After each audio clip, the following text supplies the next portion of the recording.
The time is now 7:30 p.m. Good evening, everyone. Welcome to the Old Bridge Township Zoning Board of Adjustment meeting for December 15, 2022. I'm James Sullivan. As chairman of the board, I would ask you now to join me in reciting the Pledge of Allegiance, the flag of our country.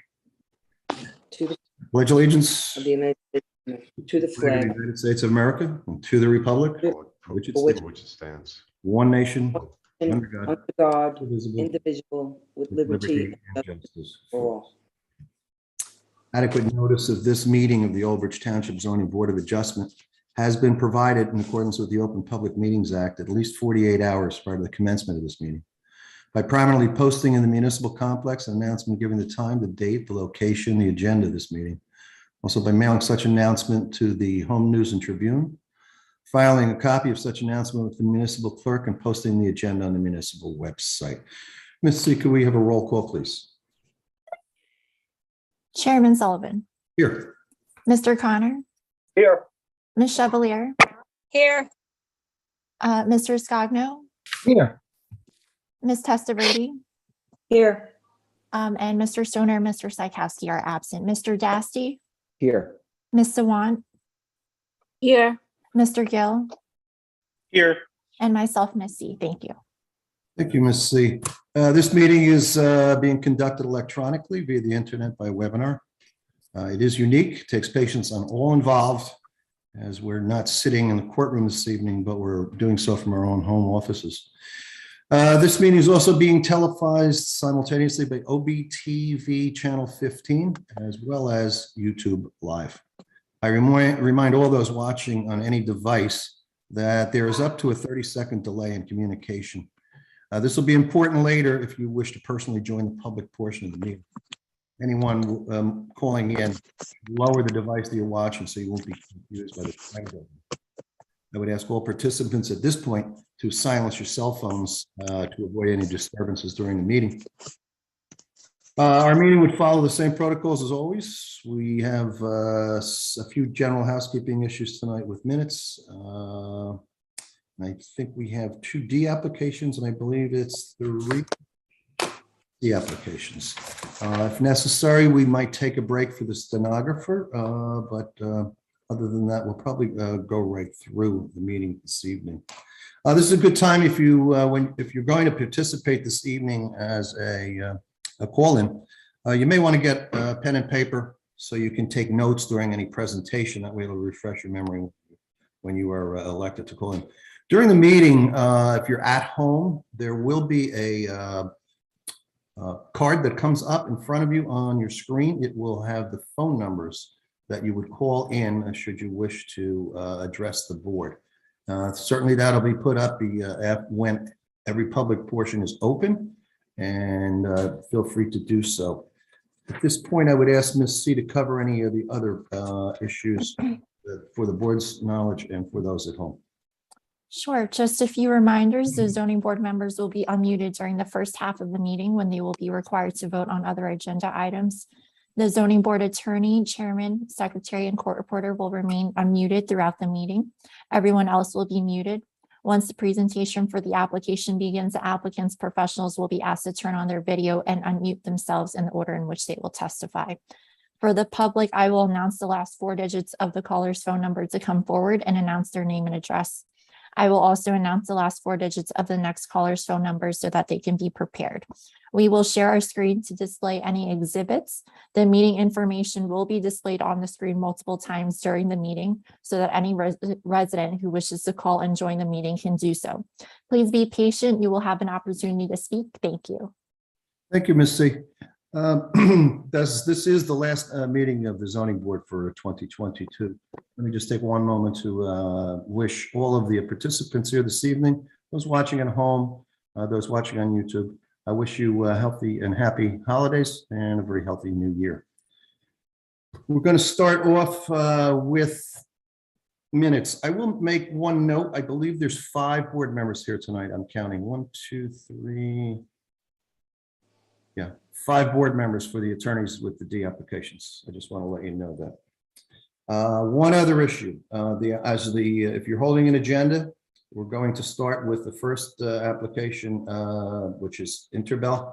We're then going to go to the Spinelli application, which is requiring a D variance. And then we're going to handle the C variances in the order that they're listed. One further note, 07-2022Z B&R Gas Inc. That's for preliminary and major final site plans with C and D variance. That's adjourned for this evening. So if you're watching and you were interested in that, that's located 957 Englishtown Road, a gas station for a canopy and a site improvement. That matter has been adjourned. Do we have a date set for that, Ms. C? Yes, I believe February 2nd, correct, Vina? That is correct. Okay, so February, it'll be on the agenda for February 2nd, 2023.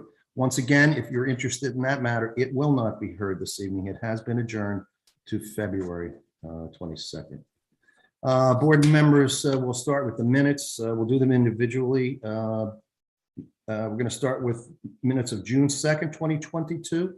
Chairman, Go ahead. there are three actually available for tonight. Go ahead. The first one is October 6th, Okay, what's the other two?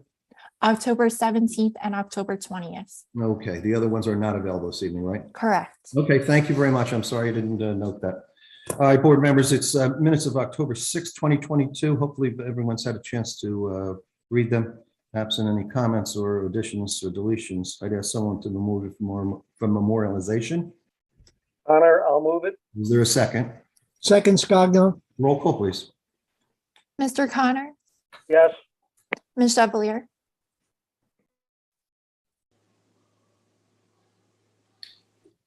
I believe I saw her unlog. Okay, we'll go back. Maybe she's having a problem. Mr. Scogno, Yes. Ms. Testaverde, Yes. Chairman Sullivan. Yes, and I see Ms. Chevalier is back. Maybe you could poll her. Ms. Chevalier,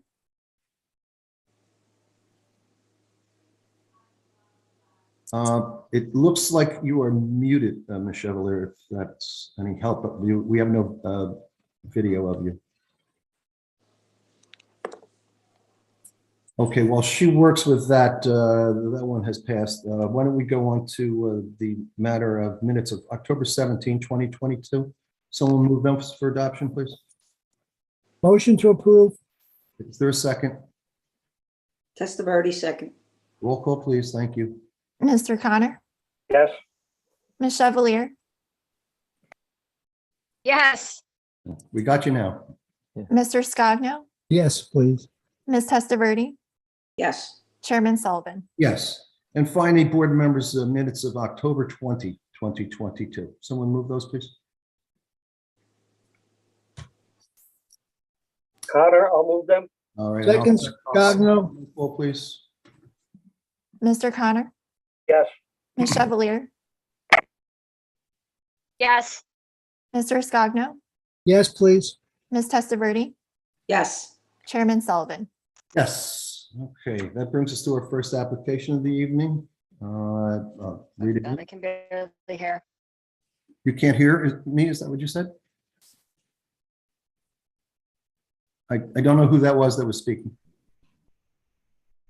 Okay, I'll continue on. 28-2022Z Interbelt Automotive Corp.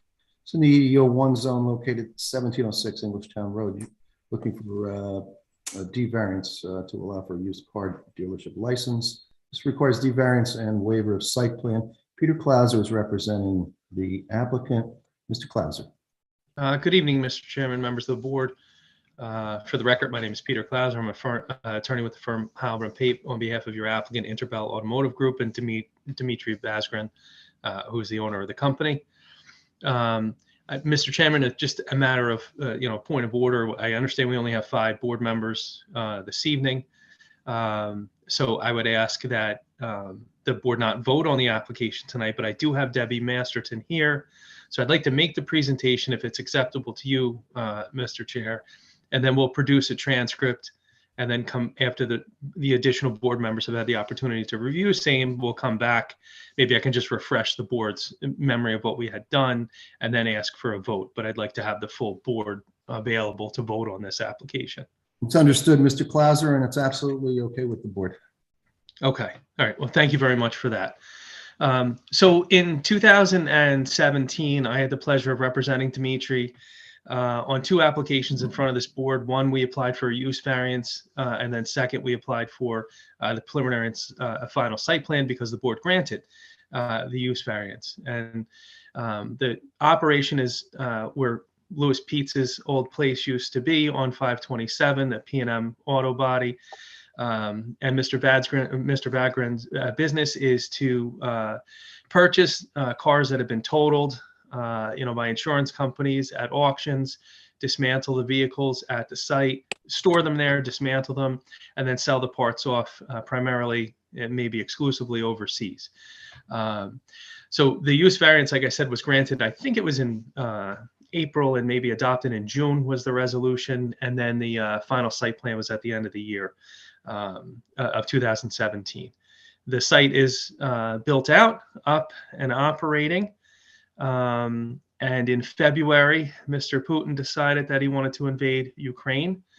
Mr. Vazgren's accounts to purchase automobiles were through entities in Belarus.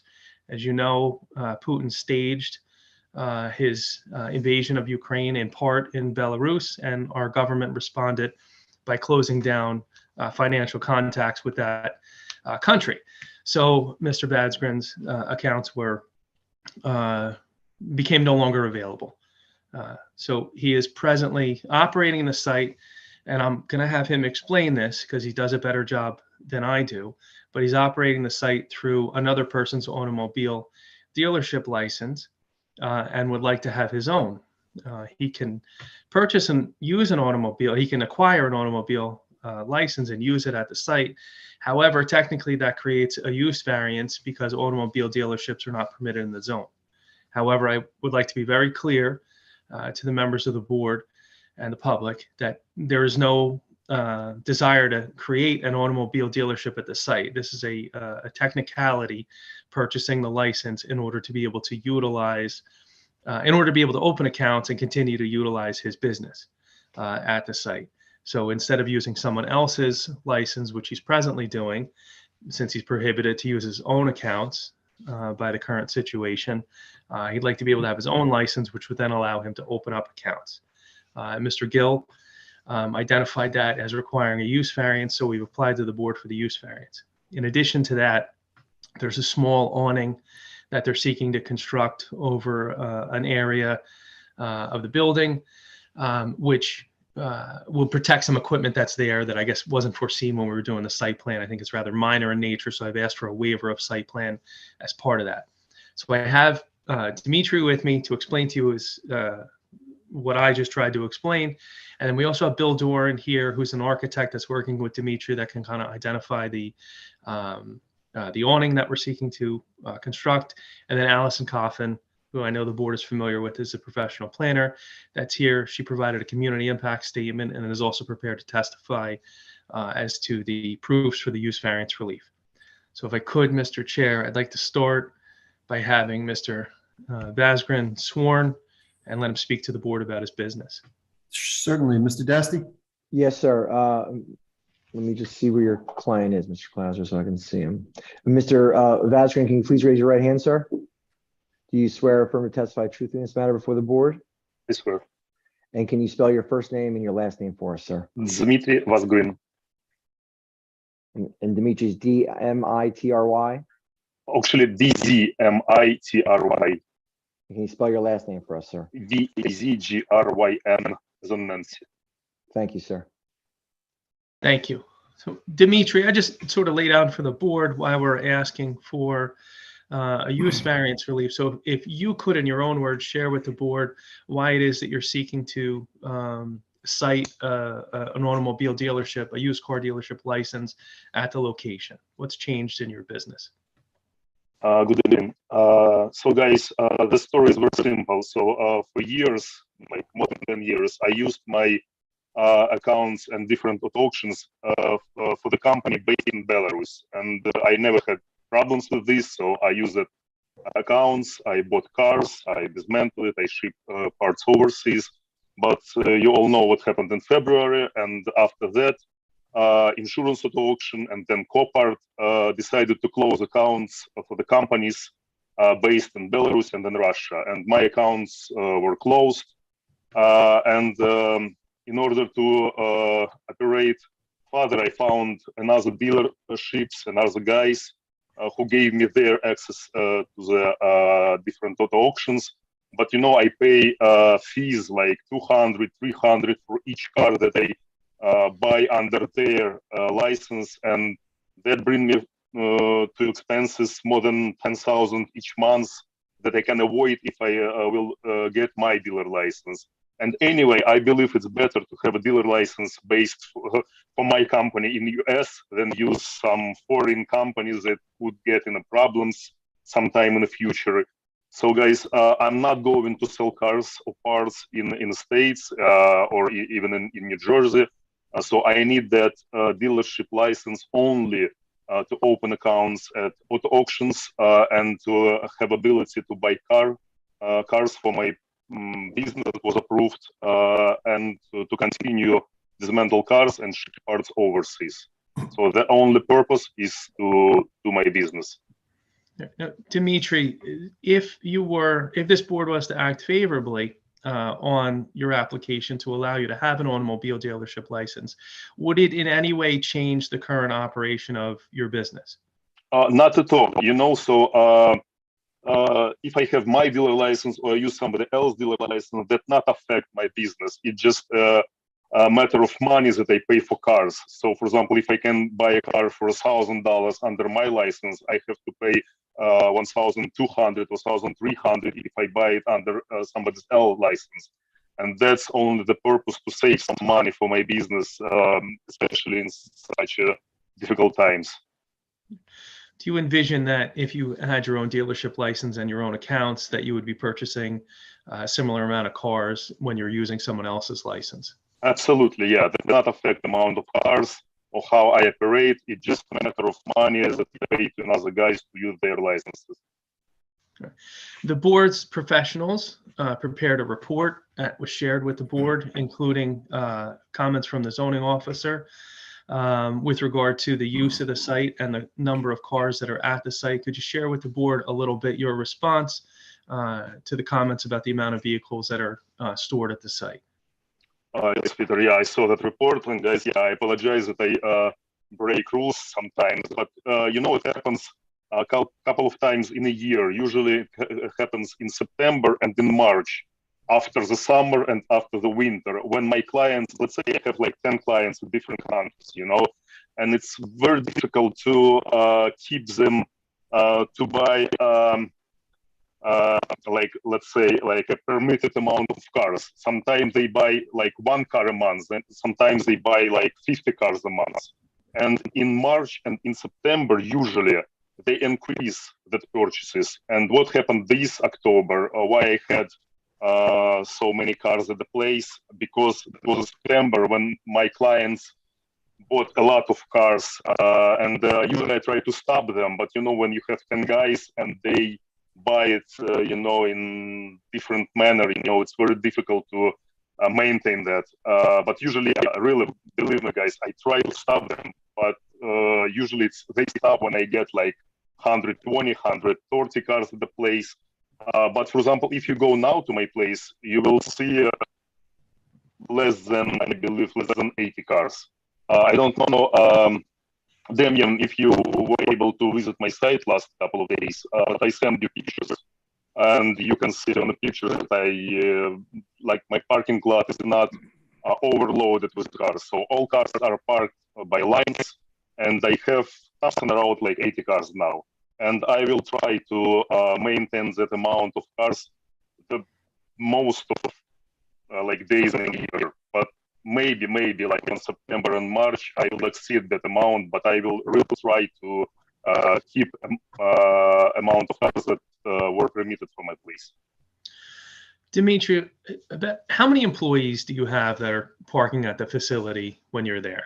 You know, now I have something around like 9-10 employees, and that's the limit. I can't have more. So there is no lifts. You know, I have just 9 lifts, and I have 9 employees who dismantle cars and 1 employee who load it into container, and that's it. You know, so guys, I have now a full set of employees. I believe I will not get more. Yeah. And you understand that this board, when they granted your site plan approval, had restrictions on the number of vehicles, and you wish moving forward, even if you were to be granted this license, to respect the number of vehicles that are required to be out there and to continue to work with Damien and with the fire official to have the site operate in a safe manner. Yes. Okay. So, Mr. Chair, I have no further questions for Mr. Vasgren, but he's available to the board and your professionals to answer any questions that they may have. Sure. Thank you very much. Ms. Sawant. Thank you.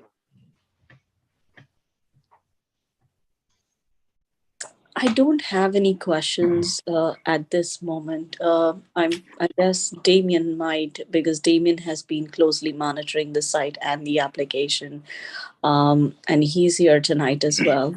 I know the one concern Damien and I both had was that the applicant should, given the amount of overparked vehicles on the site, whether it's occasionally or whether it's twice a year, we had recommend that they apply for a new site plan and get an approval for a higher number of vehicle storage as their demand requires. But I will just hold off till the planner testifies. And Damien, you can chime in.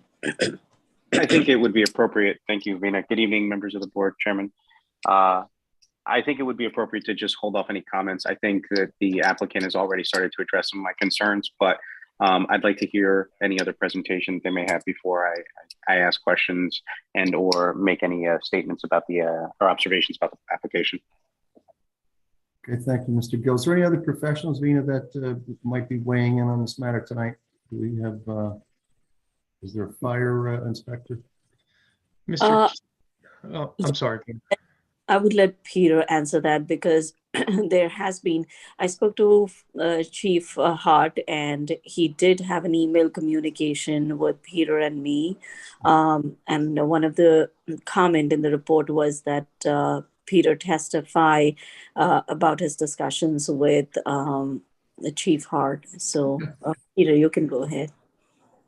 Sure. I mean, one of our, concerns, the building shields the property, the rear from view to a great deal. So one of the main concerns of Chief Hart when we went through the last application was that the site could be operated safely from an emergency response perspective. And Chief Hart delivered an email to myself and to Vina, and I don't know if it's been shared around to the board, but we can certainly send it to everyone, that he was satisfied with the condition of the site and that during the last fire inspection, the site had passed, his fire inspection.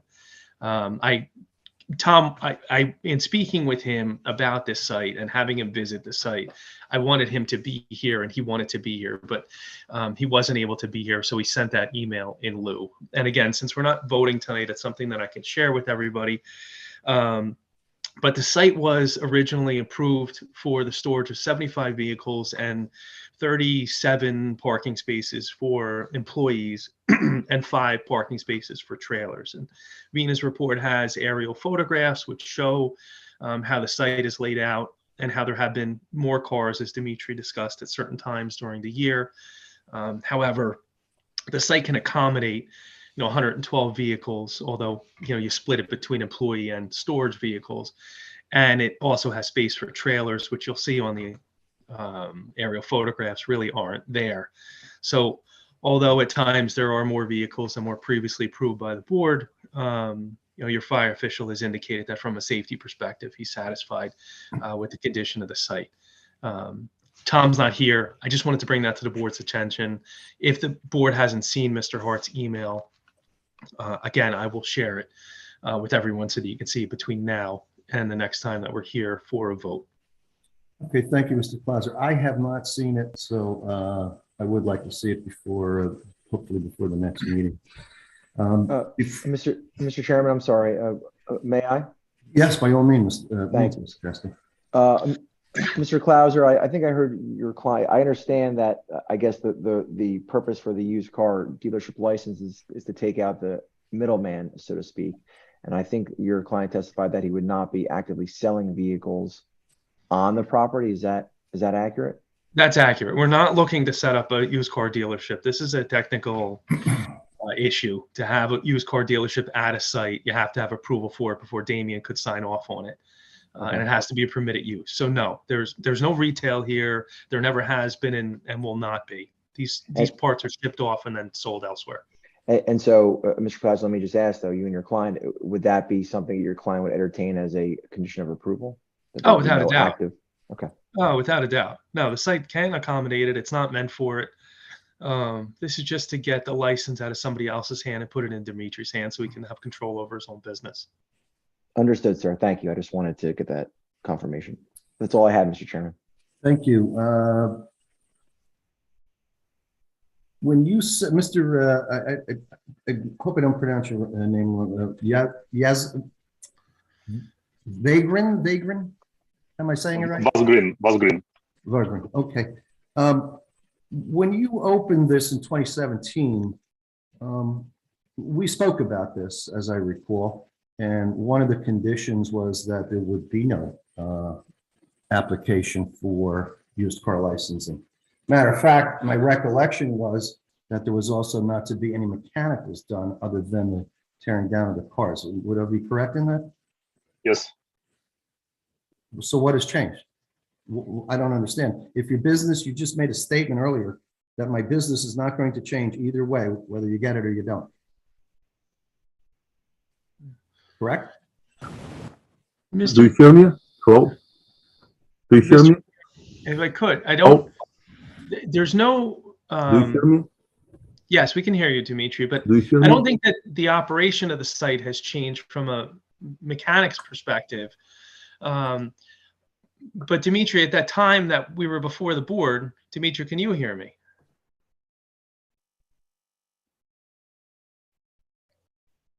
I'm sorry, Mr. Chair, for the technical No, difficulty. I understand it. He was a little broken up anyway.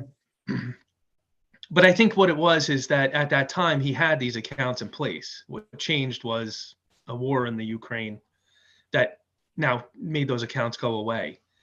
But he lost connection. He sent me a text message. Okay. But the operation on the site, as far as mechanicals and things like that are concerned, has not changed. It's still just the dismantling of vehicles. We're not repairing or making anything. He can't hear anything now. But his license has to be a New Jersey operation. He's talking about he doesn't have to depend on European or foreign licensing. I don't understand that. Chairman, if I may. Go ahead. So I've had extensive conversations with Dimitri and Mr. Clauser about this.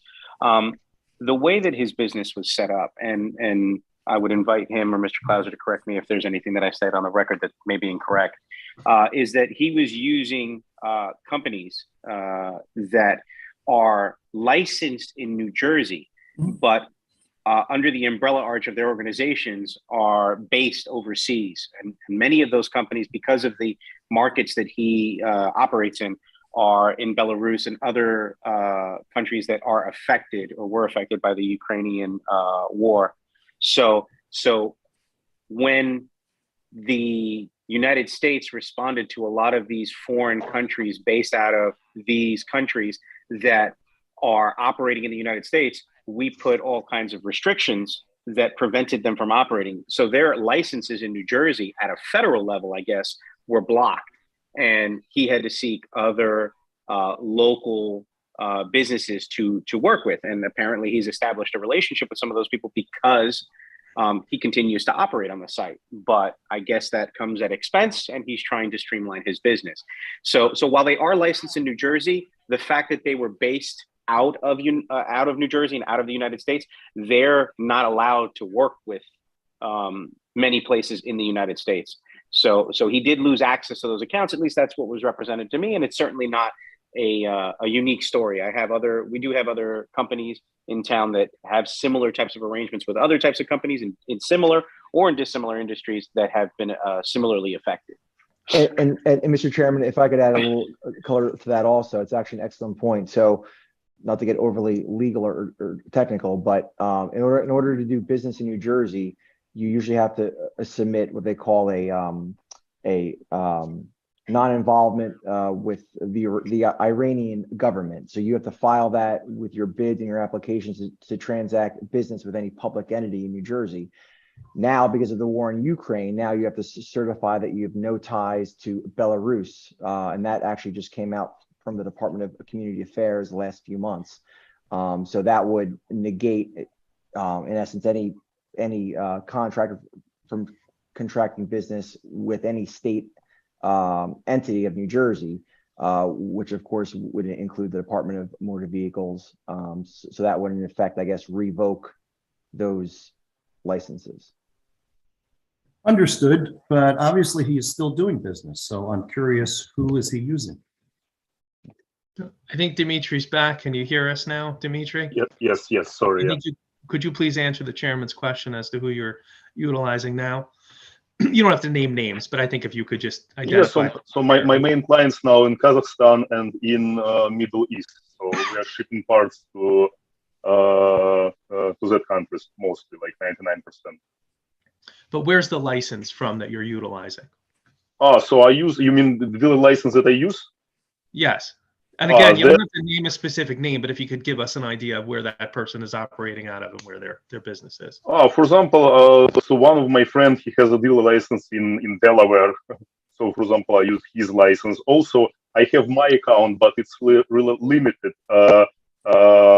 So Damian gave me a paper that I operated this mental business, and one of the auto auction took this paper and opened me account. But that's temporary. They always ask me for dealer license, and who knows how long can it be. So the dealer license that you can use at different auto auctions can be from any state. Doesn't matter where you're located. You can use anybody's license from Alabama, from Washington. But I use, for example, my friend has license in Delaware now. Okay. Why don't we see if any other board members have any questions, and maybe we'll hear some more witnesses, and we might have some more points to talk about. Mr. Scogno, I see your hand raised.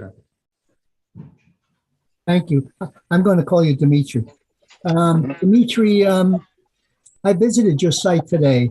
You have two large shipping containers in the back.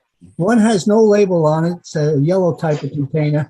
But the other one, I believe to me, it looked like it said China. That's strange. I don't have containers at my property now. So one container being loaded, but that's parked right to the building. I don't have any container on the back of my yard. I was there today. And yet there's two containers there. One has no label on it. It's a yellow container. And one was backed right up to the building. And I think it says China shipping. No, I can tell you exactly what container I have now. Give me 1 second. Right now at the place, even I can open cameras. Give me 1 second. I could forward you the picture if you want. Yeah, can you show me pictures, because it looks maybe you visited the next property. Can you show me, please? I could show you. Somehow the Zoom went out to a white screen here. You can share screen, I believe.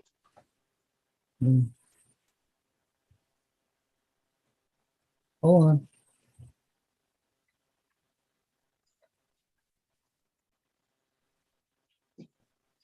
Join the meeting. Yeah. Join the meeting. I'm trying to join the meeting. We do No, see and it. I never shipped anything to China at all. I never. Okay, had really. then maybe it doesn't say China, but it clearly looks like China to me. Maybe it's CMA. The line, I use it CMA. It's not China. It's CMA. CMA, yeah. Hmm. Can you show me a picture? And also, I have just one container at the place. I don't have two. Well, Usually, how it works. Sorry to interrupt you. Usually, how it works. So I load one container, then shipping company brings me another container to load and pick up that one. I never had two containers at the place at one time. So that's strange that you saw two. Yeah, Mr. Chairman, Mr. Scogno, I don't want to get into a situation where members of the board are sharing pictures. I mean, perhaps Mr. Gill, who's familiar with the site, would know if there's containers there or could elaborate on the issue. Natalie, I thought that we had some pictures that Damon and Danny had Yes, taken. I do have them. Give me one We can- second. We can share those photos. Those were photos really to discuss the parking situation, and they're of an inspection that was performed November 17th, I believe, or the 18th. I've been to the site several times, and there usually is one container right up against the building. You can kind of see it here in the right-hand corner of the building. It's not really a container, though. If I'm not mistaken, Yeah, it's a trailer. it's on an yes, sorry. axle. Yeah, it's a trailer. It's on an axle, and what they do, Dimitri, correct me if I'm wrong, is that as they're dismantling vehicles inside the building, they take the parts that are packaged and put them right into the container for storage and for eventual shipping. Yes. So there is an approval, as Mr. Clauser said, to have, I believe, 5 trailers or storage containers on the property, kind of in front of where the storage area is as you look at it on the site plan. At any given time, I've never seen that many trailers on the property. It's usually 2. When the building was being constructed, there were more on the property because you needed more areas, I'm assuming, to house things because it was all on the outside. But since the vehicle's been built, I've only seen ever 2, maybe 3 containers during my normal routine inspections. So I just pulled up the resolution from 2017, and it does say there are 35 proposed storage spaces, 37 proposed parking spaces, 5 proposed truck parking spaces, and 3 proposed loading docks. So they do have the 5 truck parking spaces. And I think Peter, yeah, go ahead. I was going to say, just for the record, because I knew Peter was going to jump in. I know that we clarified with the resolution that there are actually 75 storage spaces, 75. and Yeah. there was a resolution that was amended and readopted. I'm I looking out for believe you, it was. I believe there was no resolution, but there was a formal communication between the board attorney and Peter. Is that correct, Peter? Yeah, that's correct. It was just a typographical error in the resolution. The plan clearly shows the 75 storage spots. Thank you. Mr. Scogno, anything further? You're muted. You're muted, sir. Leon, you're muted.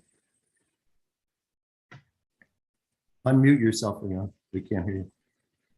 Ashbat, okay. Can you give me the spelling, Dimitri, of that trailer?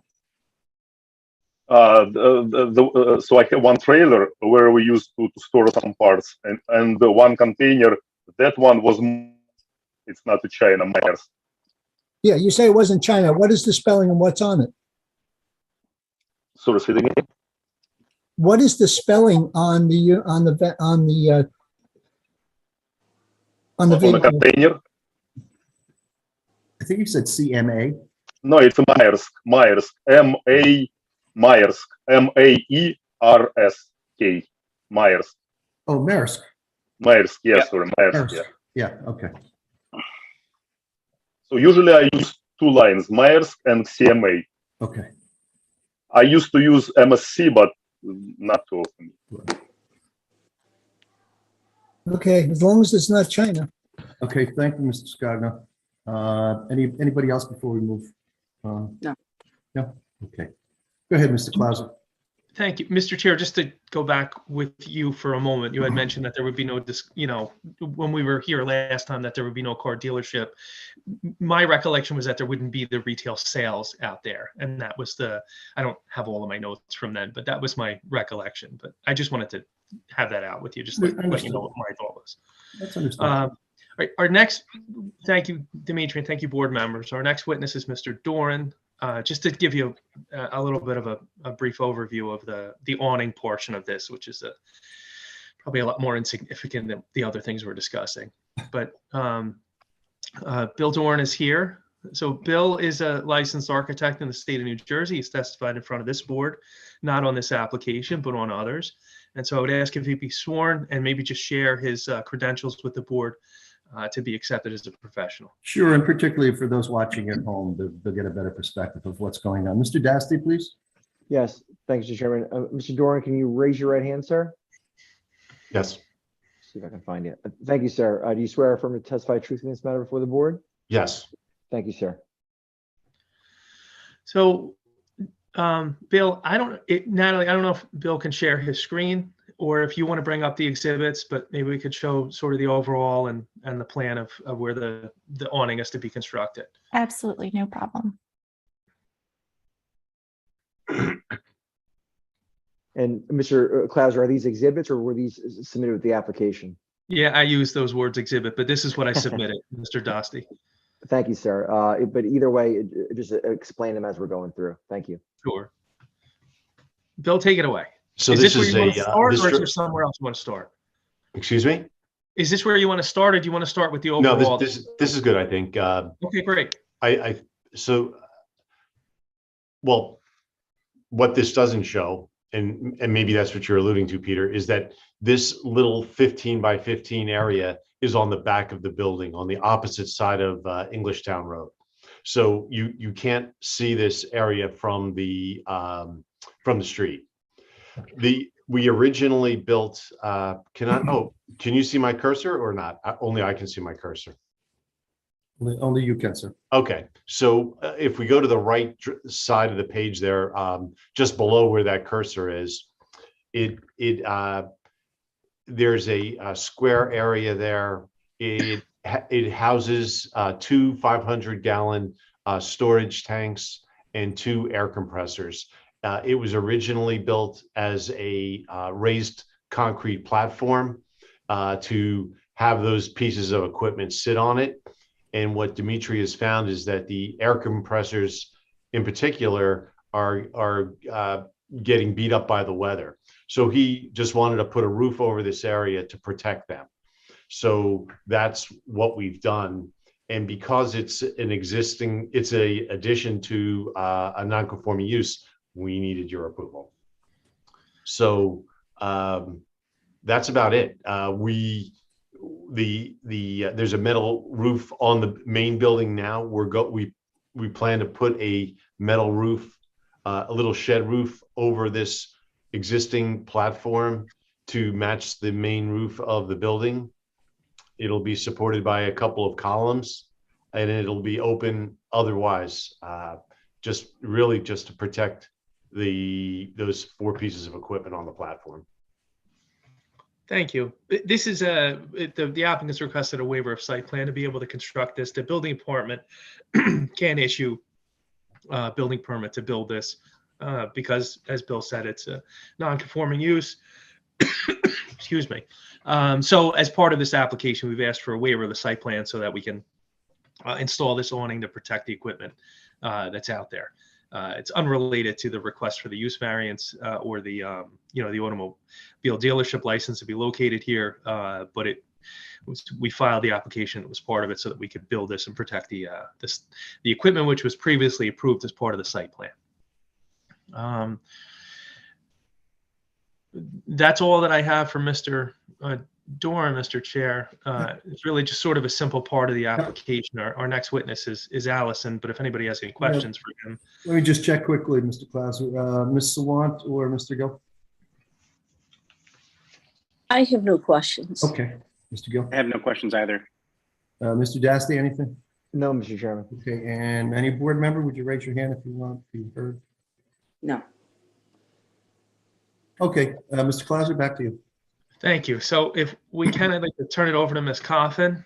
And I'll let her tell you the variance relief we need, but because we are not a permitted use and because the automobile dealership is not a permitted use, we require D-variance relief. So Allison, if you could, I'd like you to be sworn. And Mr. Chair, I know Allison's appeared here numerous times. If she could confirm her license is still in good standing, I'd ask she be accepted.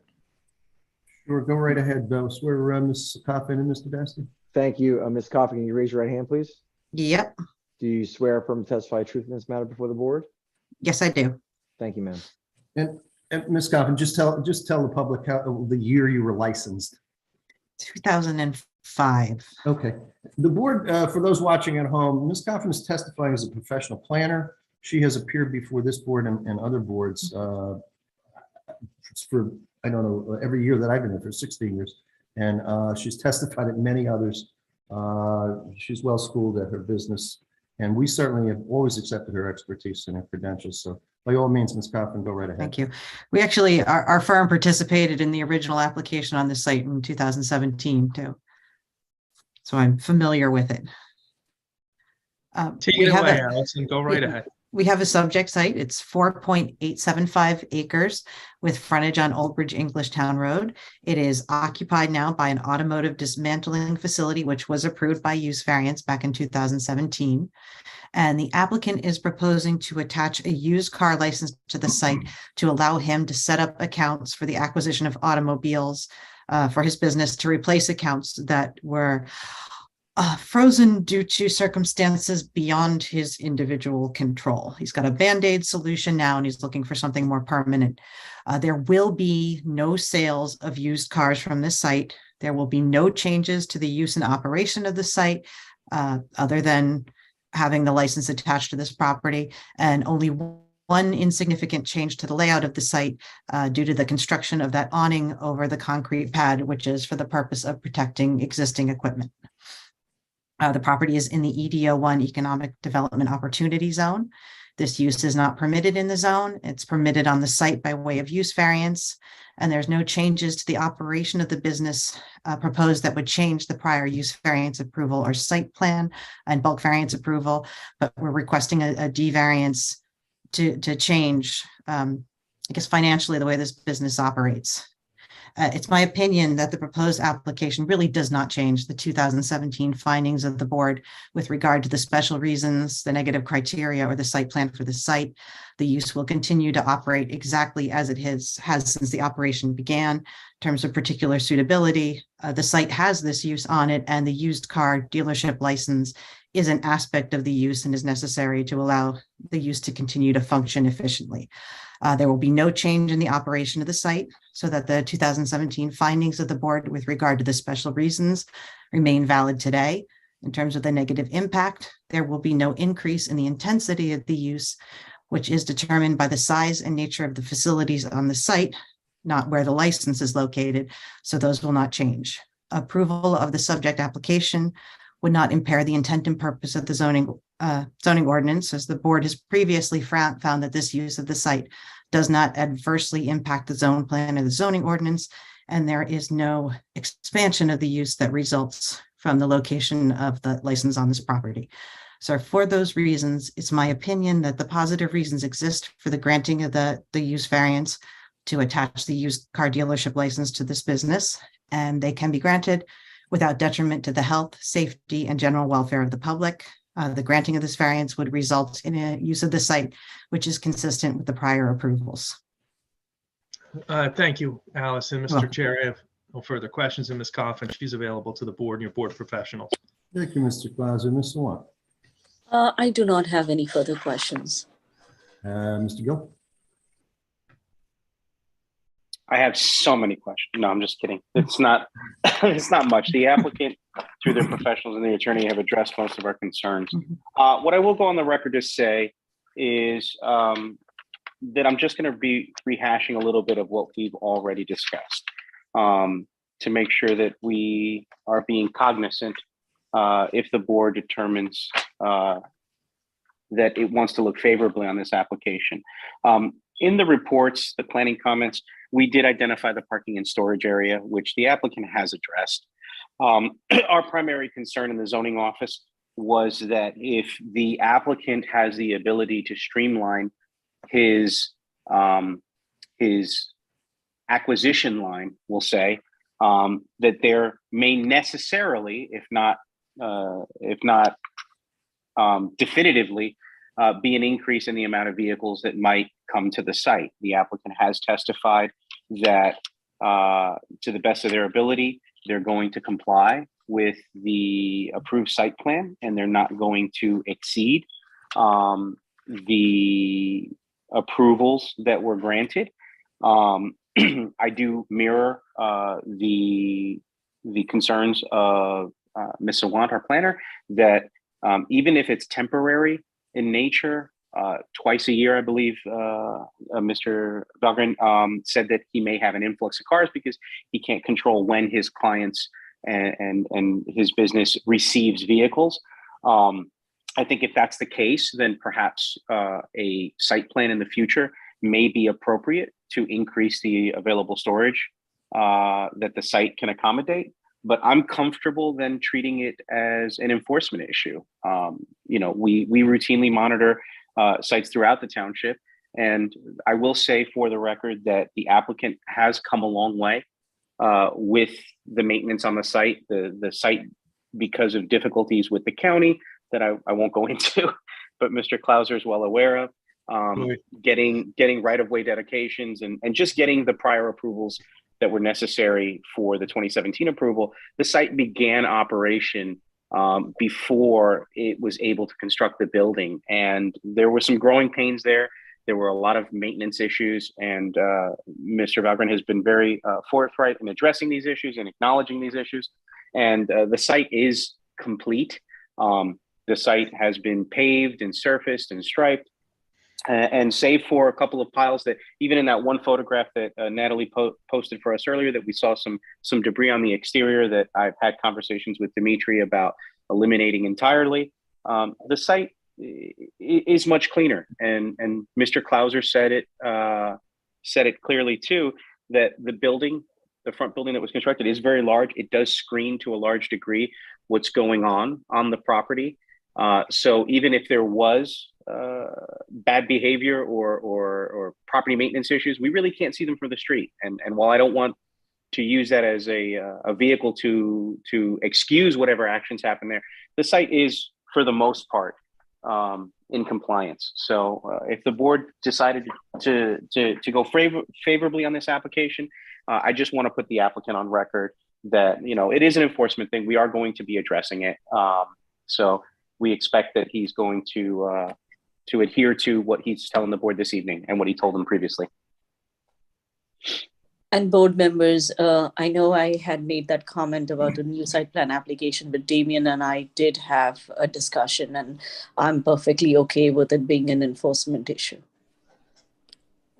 Thank you, Mr. Watt. Mr. Board Chairman? members? Yes, Mr. Davis. I'm sorry, Mr. Chairman, just for Ms. Coffin and Mr. Clauser, I think there's one bulk variance that's being sought as well, and I don't know that I've heard any testimony with regard to that. Thank you. You're right.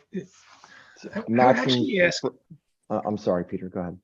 No, Vina, did that come up after the last approval? How did we not pick up on the distance? I wasn't the planner at that time. Oh, you're right. I can address it, Vina, if you'd like. I mean, it's okay, but it should have been granted when the original approval was granted, but it was not captured. And so I cited it in my memo, and I think since we're now in front of the board, you should get an approval for that as well. Yeah. Damien, anything else? Vina, is that the condition? I thought the condition was, I thought the condition, I don't want to contradict, but I thought the condition here was that we amended the front yard setback of the EDO zone after this application was approved, which limited the max front yard setback to 50 feet. And their existing building was 50.5 or something like that. Yeah, I don't recall. Page 4 of the review of Vina's review memo says that the ordinance was amended after the original. That is correct. I am sorry. You're right, Damien. I am sorry. I am not. That's okay. This is why it's a team effort. I'm glad you're there. I asked you to be for a reason. I'm not in my usual form, but yes. I'm happy to address that. Yeah, it's page 4 of the review memo, Ms. Coffin. You could just. It's the front yard setback. It's de minimis. It's 6 inches. And it's also a very clear hardship situation because it's an existing structure. They're not moving it 6 inches. And it's just a pre-existing condition that was made non-conforming after it was constructed. That's all I have, Mr. Chairman. Just wanted to make sure there was testimony on that. Thank And you. just to add on to Allison's comment, this Englishtown Road used to be CN zone in the past, and CN zone was later on changed to EDO1 zone. So actually, that change happened even after we added the minimum and the maximum requirements for EDO1. We eliminated the CN zone completely and changed all properties within CN zone to EDO1 zone. So I'm comfortable with the de minimis variance that is being sought. It really does not impact the surroundings at all. Thank you, Mr. Warren. Board members, questions of Ms. Coffin? Anyone? Go ahead, Mr. Scoggin. I believe there's a private home directly across the street. Is that correct? Will we see if we have any comments from?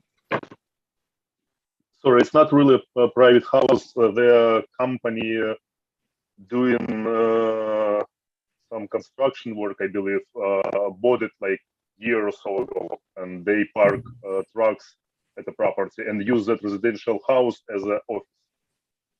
If you look at the aerial on page 2 of Vina's report, that's very unusual rear yard activity for a private home.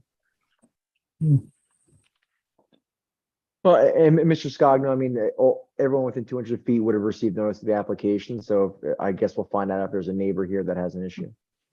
Yes, that's what I'm referring to. I'm waiting to see. Thank you. All right. Anybody else? Go ahead. Back to you, Mr. Clausen. So, Mr. Chair, that's all of our witnesses in our direct presentation. So if you would like to open the matter up to the public, I think now would be the appropriate time for that. Okay. I'll do that and then I'll make my comments afterwards. Okay. This is matter 28-2022 Z, the Interval Automotive Corporation located at 1706 Englishtown Road. Can we put up the phone numbers, please? Thank you. If you're at home and you wish to be heard in this matter, you can call any of the phone numbers there and you will become, we will put you live on the air with us and you can make your comments concerning this particular application. It's only a public portion for this particular application. There'll be a public portion on each and every matter that comes before the board tonight. I'm asking you to call in only if you have concern with this particular matter. Is there anyone in queue at present, Ms. C?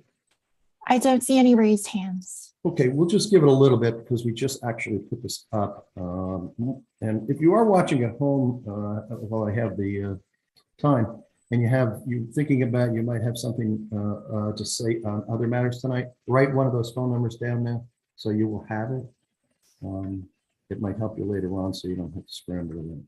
But this matter is open for the public, only this particular matter right now. If you call it in. Mr. Dasty, we've got sufficient time for someone to phone call?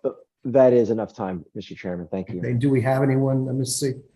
No raised hands. Okay, in that case, I'm going to close the public portion, Mr. Clausen.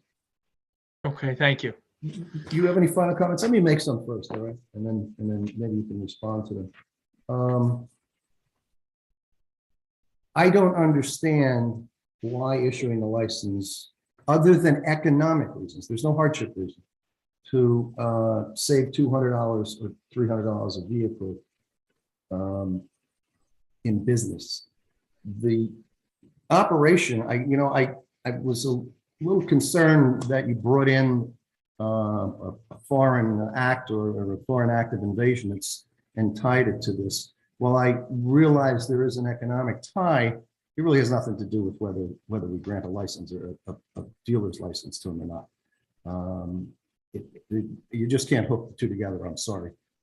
He said his business will go on either way. He would just have to pay $200 to $300 a car because he would have to get a license. We have a similar, and I'm not going to name the property. We have a similar issue here in the community where people change their mind on what they wanted to do on their property. And I'm very concerned that, and Mr. Dasty, I'll ask one quick question. The license goes with the property, correct? the license would go with, you mean the variance goes with the property? Well, if we granted a D1 and he gets a license and he can Yeah. license, then it would go with the property, correct? Yeah, you would have to operate that license at that specific property. Okay, so he sells the business next week and somebody comes in and they open up a full-blown car dealership. They could, sure. Okay, well, that's my concern. And I don't think that appropriate. We had another issue where people were selling high-end cars. That was what they came before the board and told us. They were only going to have so many, and that's what they would ship them across the Atlantic, I guess, to Europe and various zones. The place is completely out of control. It doesn't do that whatsoever. As a matter of fact, it's in the exact same business that this man is in. And it's a mess. And they're doing so without approval. And they have still not come before the board. So I got to tell you, I'm really reluctant to vote in favor of this, Mr. Clauser. I'll be very honest with you. I don't see where, other than it's saving the man a few dollars. His business is thriving. I've been by there. I will grant you the business is hidden by the structure, so you don't really see an operation. But I don't see why a license, why we should grant a use variance for a license there. That's my personal opinion. If you'd like to respond or not, I'll ask any other board members if they want to comment before we end this matter tonight.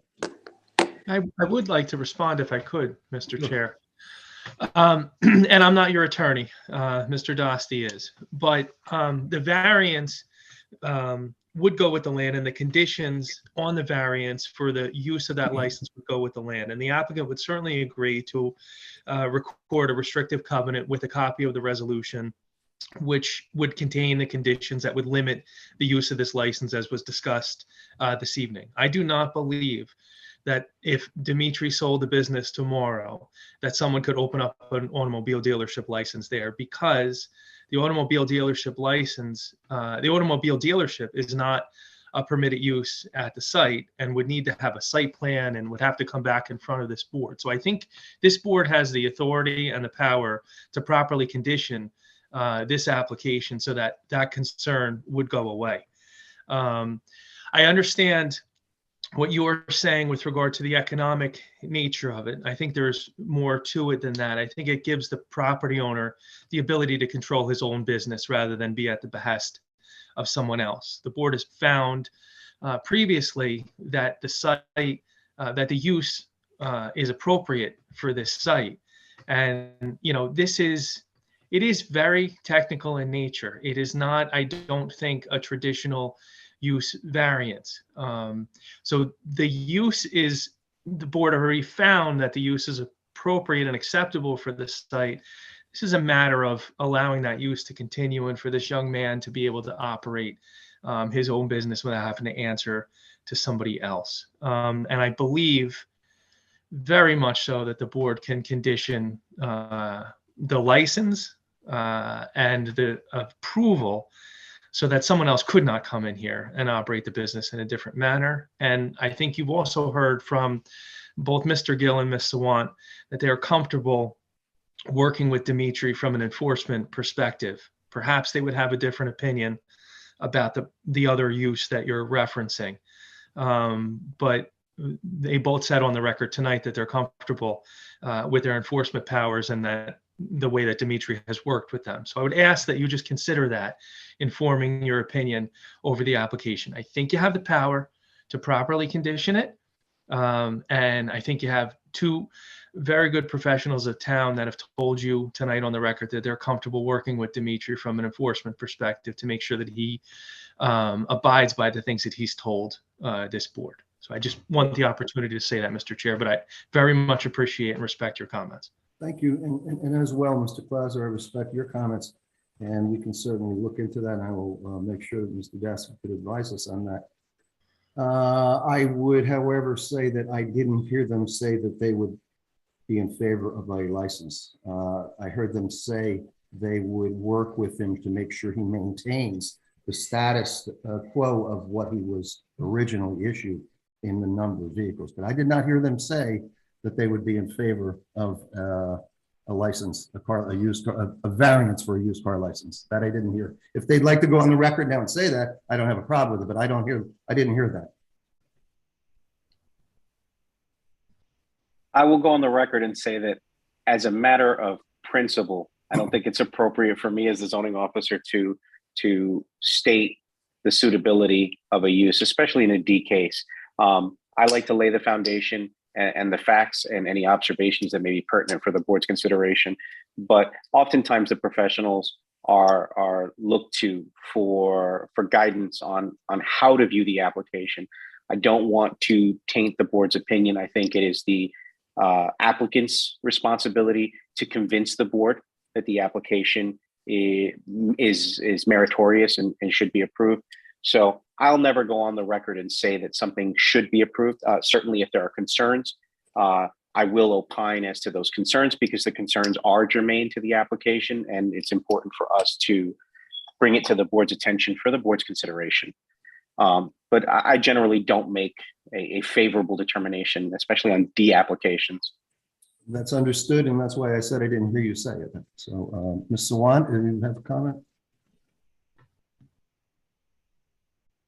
I think I echo the same thoughts because I try not to influence the board, present with the facts. I do know the other project which Chairman has mentioned, and I know that it has been an issue. The zoning office is also aware, so I know where you're coming from. But I think this application needs to be weighed on its own merits, and it's the applicant's responsibility to convince the board to grant the variance. So I wouldn't give an opinion on it as well. Thank you. And Mr. Chairman, just as a follow-up, I heard Mr. Clauser's response to your comments. Now, the applicants agreed as a condition of approval language if the board would act favorably to prohibit car sales on the property. But I think Mr. Clauser went one step further and indicated they would agree to a restrictive covenant deed restriction that would prohibit that, which would incorporate, which would memorialize the findings of the board. Was that accurate, Mr. Clauser? Yes, yeah. Yes, Mr. Destiny, and that's what would be something I would be looking for, because that's why I asked that question. It goes with, obviously, it goes with the property. Correct. And could someone come in and change that?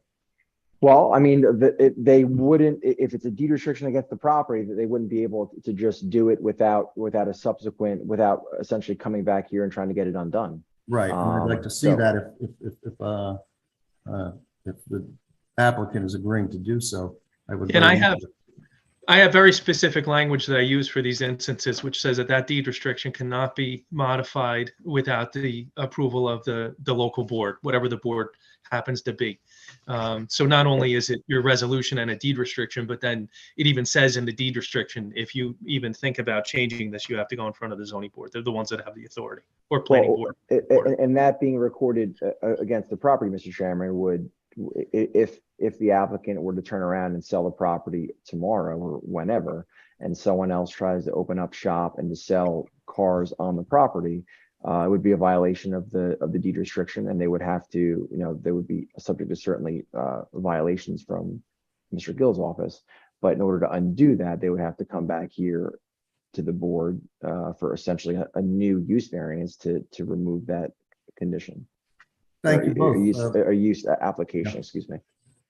Thank Please both add a few words. of the attorneys for their comments, and certainly would consider if that, obviously Mr. Clauser is going to put that forward, that would be on the resolution. I would reconsider my thoughts. Thank you, Mr. Chair. Sorry, can I add a few words? I'm sorry, who was that? That's Dimitri. That's your Go applicant. ahead, go ahead, sir. Yeah, I want to add a few words. The financial question is very important, guys. So I'm not doing millions, but and spend extra 10,000 a month for buying cars. It's big money for me. But besides this, how can you plan your business? How can you run your business when you depend on somebody's license? tomorrow his license will be closed or revoked, and or he will say, Dmitry, I will not allow you to buy cars anymore. And how will I run my business? So clients, employees, taxes, whatever, I don't want to be dependable from somebody's willing, for somebody's license. That's the main question also, guys. So please, I need a license to operate a business. I can't do it and can't plan anything for years, if I don't have my access, my accounts. Thank you. Thank you, thank you, Dimitri. I understand your situation, but once again, your words, no change in my business either way. That was what you early on said. $200 to $300 a car, no change in my business either way, whether I get it or I don't. I assume that's what you're alluding to, but the board will act in the best interest of what they determine the merits of this are. You're not going to have anyone else testify further, Ms. Klauser, right? No, and I asked if we could pick a date so I could carry it. Let me just check with the other board members. Then we want to Absolutely. weigh in on the comment before we move on that. If there's any board member that wishes to be heard on this matter tonight, please raise your hand. If you have any concerns, if you don't, that's fine. Okay. No one else has raised their hand, Mr. Klauser. Go ahead. Okay, so Mr. Chair, as we discussed earlier, procedural wise, let's give Dimitri the best chance by having a full board vote on the application. So if I could find out when this could be carried for a vote only, I will present no further evidence. I probably will speak, but what I say doesn't count because I don't get sworn in. So I'll probably just refresh everybody as to what we talked about last time and then ask that the board vote on the application. And I very much like you to do that on the next time for those that have to read and not rely on what was said. And I say that because if there's an opportunity to be on the reorg meeting, it would be brief if that's possible. That's why I bring that up. Peter, if I may, Yeah. I don't think it's a good idea to be on the reorg meeting because we may have new members. I want to give them, I don't know yet, but I know that the zoning board has been short on an alternate, and I have reached out to the council. So I would recommend that you hold it off till February to see, and then that gives the new members or even the members that are not in attendance to read the transcripts and be prepared to vote. Sure. Then do you have your hearing scheduled for February that this could be carried without any further notice? Ms. C? That would be February 2nd. Okay. That works for us. That would be Groundhog Day too, wouldn't it? We'll have to do it twice, Mr. Chairman, if you've Right. seen the movie. Whatever you say, Peter, you'll have to say twice. That's fine. I love hearing myself talk. Okay. Anything else you want to be heard? No, if you could just make an announcement that it's carried to that date Fine. without any further notice, Yeah, I'm going to. then I'm good. I'm good. Thank you. So board members, this matter is going to come back to us on February 2nd. Don't forget, we have a D1 use variance. It's also a waiver of site plan for the minimum front yard existing non-conforming setback, if I'm correct. Correct. Okay. Those at home, there won't be a conclusion to this matter until February the 2nd, when it will be put back on the agenda. There'll be no further notice. If you have interest in this matter, that would be alive, will be in the courtroom, correct, Ms. C? That is correct. Okay, so this matter will be held in the municipal courtroom, February 2nd, no further notice. Mr. Klauser, thank you very much. And once again, I wish all the professionals happy holidays and healthy new year. Yeah, happy holidays, everyone, board members, and thank you very much for your indulgence. Appreciate it. Thank you as well. Okay. All right, as I said, we're going to move on to the next matter. Is there a change in stenographer? No? No. Okay. No, I'm on for this one also. Thank you. Okay, are you ready to go? I'm all ready, yes. Okay. This is matter 43-2022Z, Benjamin and Carmela Spinelli. It's block 10252.24, lots 16.11. The location is 3964 Old Bridge Mattawan Road, commonly called Route 516, for a home addition requiring a D variance. David Himmelman, representing the applicant. Mr. Himmelman, how are you, sir? Good, how are you, Mr. Chairman? Nice to see you and the board members. As well. Mr. Chairman, before I start, I just wanted to thank you for allowing the D applications to proceed. I know that's been your procedure on C nights, but I do appreciate that very much. It's quite all right, Mr. Himmelman. As I said, good evening, Mr. Chairman, members of the board, and your professionals. My name is David Himmelman, and I represent the applicant, Benjamin Jr. and Carmela Spinelli. And as you know from this application, we are here this evening because our client seeks to expand their existing single-family home. And as your planner has indicated, Veena Sawan, in her memorandum, as a result of the fact that the property is now in the town center district zone, where single-family detached dwellings are not permitted, this applicant requires a D2 use variance because, as you know, it would be then an expansion of a pre-existing non-conforming use. My understanding is there are no bulk variances other, Mr. Chairman, other than the D variance in question, but we will have our engineer confirm that. The one thing I would like to just note, Mr. Chairman, is I know that you only have 5 of your members here this evening. And I recognize this can often be a difficult situation for an applicant and their attorney relative to moving forward with a vote. This is a little different situation than perhaps in other matters where this is a homeowner who lives in the town and is looking to expand their home. So what I would like to ask is, I'm not going to, at this point, request that this matter be carried to a subsequent meeting, but rather for a vote when you do have your full complement back of board members eligible to vote. But rather, Mr. Chairman, I would ask your indulgence, perhaps after the applicant has presented its case and its witnesses, that perhaps, as the board does in previous cases, they can express issues or concerns, and certainly after hearing members of the public, if any.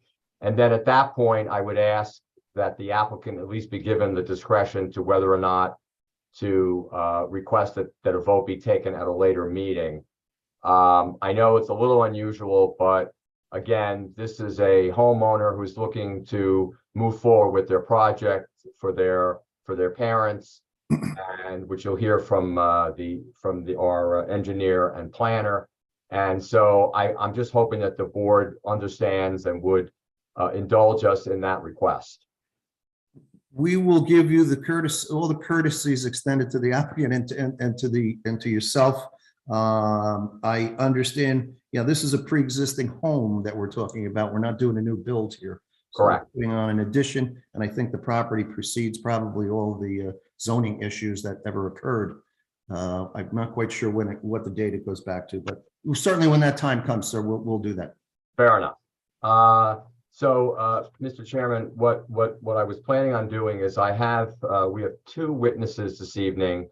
We have our engineer, Mr. Quackenbush, who prepared the site plan submission, and Allison Coffin, who's our professional planner, who is again sitting in the wings, and she will testify on the D2 variance. And as Ms. Sawan has indicated in her memorandum, she's advising the board that she would like to have testimony, on the positive and negative criteria and the special reasons, and obviously any impact that the proposed expansion would have on the neighboring properties. And I'm confident that Allison will be able to address that. So, Mr. Chairman, I don't have any further statements at this point. So if Mr. Dasty is fine, we can move on and swear in Mr. Quackenbush, who I know the board's familiar with, and we can have him reaffirm his qualifications. Thank you. Sure. Mr. Dasty? Thank you, Mr. Chairman. Mr. Quackenbush, can you raise your right hand, sir? I will. I don't know how to turn the camera on. You got to put your camera on. One on the bottom, oh, I don't know what he's looking on, but there's a video switch and a. Yeah, Roy, if you have, it should say start video. Okay, let's try that. All right, I There think you that go. worked. My computer science software engineer son taught me that. Yeah, my son's trying to teach me this. All right, sir. You raise your right hand. You swear or affirm to testify truth in this matter before the board? I do. Thank you very much, sir. Mr. Quackenbush, I know the board's familiar with your professional qualifications, but if you could just indicate your license and your status and a brief of your CV, that would be helpful to qualify you as an expert. Dave, the only correction I would make is I am not a licensed engineer. I'm a licensed architect. Fair enough. Graduated, 1979, have been in my own practice since 1984. You're presently licensed currently in the I state. am. I am. Mr. Quackenbush has testified before this board on numerous occasions. Will certainly accept his qualifications and his expertise. Thank you, Mr. Chairman. Roy, if you might, I believe you prepared a plan that was submitted to the board. And if you would take us through your plan as presented, including the proposed expansion and the purpose of that expansion. And if you could also address, the square feet that's being added. And then we can also address some of the comments that are addressed in the Ms. Sawant's memorandum of today. Thank you. I can, and we are putting a bedroom, bathroom for Carmela and Ben's mother. It's an expansion of 18 feet by 34 feet with a sitting room on an existing residence. I was the architect for their original house, probably, I guess it's 20 years, maybe more ago. And that's why we're here. Fair enough. And you've also prepared, I believe as part of your plan, the elevations, correct? I did. Okay. And could you just describe the materials that would be utilized as part of the expansion? We're going to match the existing siding, roofing, and just make the house look 18 feet longer at the end of the day. Fair enough. So just for the board's edification, so it's my understanding, and I ask you to confirm this, that we're talking about a 3-room expansion of approximately 831 square feet. Is that correct? That's correct. Okay. And really the purpose of that expansion is for Benjamin and Carmela's parents. Is that correct? That's right. Okay, and very good. Is there anything else that you would like to add about your site plan or architectural plan that you think the board should be aware of? I have nothing to add, but I'm certainly here to answer any questions. Okay, I do have one more question just to clarify. Are there any bulk variances being sought as part of this application and approval? See, this is an awkward situation because I guess the TCD zone does not permit single family houses. Fair enough. So I guess that's the only bulk variance that I know of. Well, right, as Ms. Coffin will explain, we're here on a D2 variance because the zone no longer does not permit a single family residences. But I guess for clarification, there are existing setbacks, and I just wanted you to clarify if the proposed addition in any way impacts the front side or rear yard setbacks as currently constructed. Presently, the side yard setback is 43 feet. With the 18-foot addition, that brings it down to 25 feet. Right, I see that. All right, When I say on my plan, 25 feet is to the front porch, and 30 feet is the front yard setback to the house, it pretty much aligns with the existing house. 5-foot setback from the front porch. fair enough. So is it your view that what you're saying is, I think that though the proposed addition is really not going to impact any of those setbacks, correct? It will not. Okay, fair enough. Mr. Chairman, I don't have any further questions of Mr. Quackenbush, but you or the board members or your professionals might. Thank you. I just thought there was something written about the parking. Will the parking change at all, Mr. Himmelman? I did see that in Mr. Want's memorandum. Roy, do you want to address that? Well, it kind of sits on a gravel lot at that point. There's no, I'm not proposing any changes to the layout of the lot. And so is it fair to say, I guess requires 4, we've got more than 4 parking spaces, or 2. We show 4, but we can get more than that. I'm taking, no the answer change. is no, it's not going to change, right? No, it is not. Okay, thank you, Mr. Quackenbush. okay. Ms. Sawant? So I think the only other comment I had in my memo was related to the accessory structures, because the survey shows accessory structures that are not shown on the site plan, and then it's the shed and the greenhouse on the eastern side of the property that are partially located on the neighbor's property. So could you just provide some testimony related to that? The sheds that are shown, oh, sorry, guys, going over the property line, the greenhouse is actually like a temporary structure that can be moved at will. The shed is, just a small shed, and yes, it does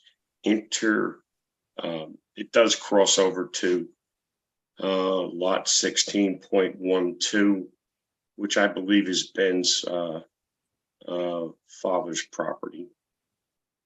But it is there, and we're not proposing any changes to that. Fair enough. I believe, Mr. Himmelman, there was some email communication that the greenhouse is actually now on the neighbor's property. Is that correct? Yeah, my understanding, Mr. Wan, is that the greenhouse was actually moved. But I can have Mr. Spinelli address that if you want. Sure. Okay. Ben? We'll swear him in first. Yeah, of course. Mr. Spinelli, can you? Ben, are you? Oh, there you are. Can you hear me? Yeah, sure. Just make sure you speak into the mic, into your Okay. computer. Yeah. Mr. Thast, you want to swear in Mr. Spinelli, please? Yes, sir. Mr. Spinelli, can you raise your right hand, please? Do you swear affirm to testify truthfully in this matter before the board? Yes, I do. Thank you, sir. Good And your, I'm sorry, Dave. Your first name, Mr. Spinelli, please, because. Okay, it's Benjamin Spinelli, Jr. Thank you, sir. Good evening, Mr. Spinelli. You've heard some discussion about the greenhouse and shed that the board's planner raised in her memorandum. If you could just clarify that. I know that when the survey was done, those structures were in a different location, correct? Correct. Okay. Oh, So you want to no, address excuse that, me. No, please? when the survey was done, that was the 2 structures were accurately depicted. They were both on across the property. Again, the property next door belongs to my parents. Okay, so what's the status of both of the greenhouse and shed today as we see? Okay, the shed is still remaining in the exact same position. The greenhouse has been moved to the adjacent to the rear of the shed, and which is totally on my father's property. Fair enough. And I presume you have permission for that, correct? Excuse me? You have permission for that? Yes. I have permission to have the greenhouse. The greenhouse is really for my father. He grows plants in it. Fair enough. I would hope, Ms. Sawant, that clarifies. Did you want to ask Mr. Spinelli anything further, or? No, I have no further questions. Okay. Thank you. Thank Mr. you. Gill, Mr. Gill, do you have anything you want to ask him? What was that? Mr. Chairman. Gill, do you have anything that you wanted to? Chairman, I really wasn't involved in this application. I don't have any questions. Okay, thank you. Go ahead, Mr. Hillman. Thank you. If there's no further questions, Ben, just sit tight. Thank you. Mr. Chairman, our next, if you don't have any further questions of Mr. Quackenbush, then I would like to move on to our planner, Allison Coffin. Sure, by all means. Okay. Mr. Dasty, would you do the honor of swearing Ms. Coffin in, please? Yes, sir. Ms. Coffin, you swear affirm to testify truth in this matter before the board? Yes, I do. Thank you, ma'am. For those at home, you saw Ms. Coffin just recently testify in the last matter.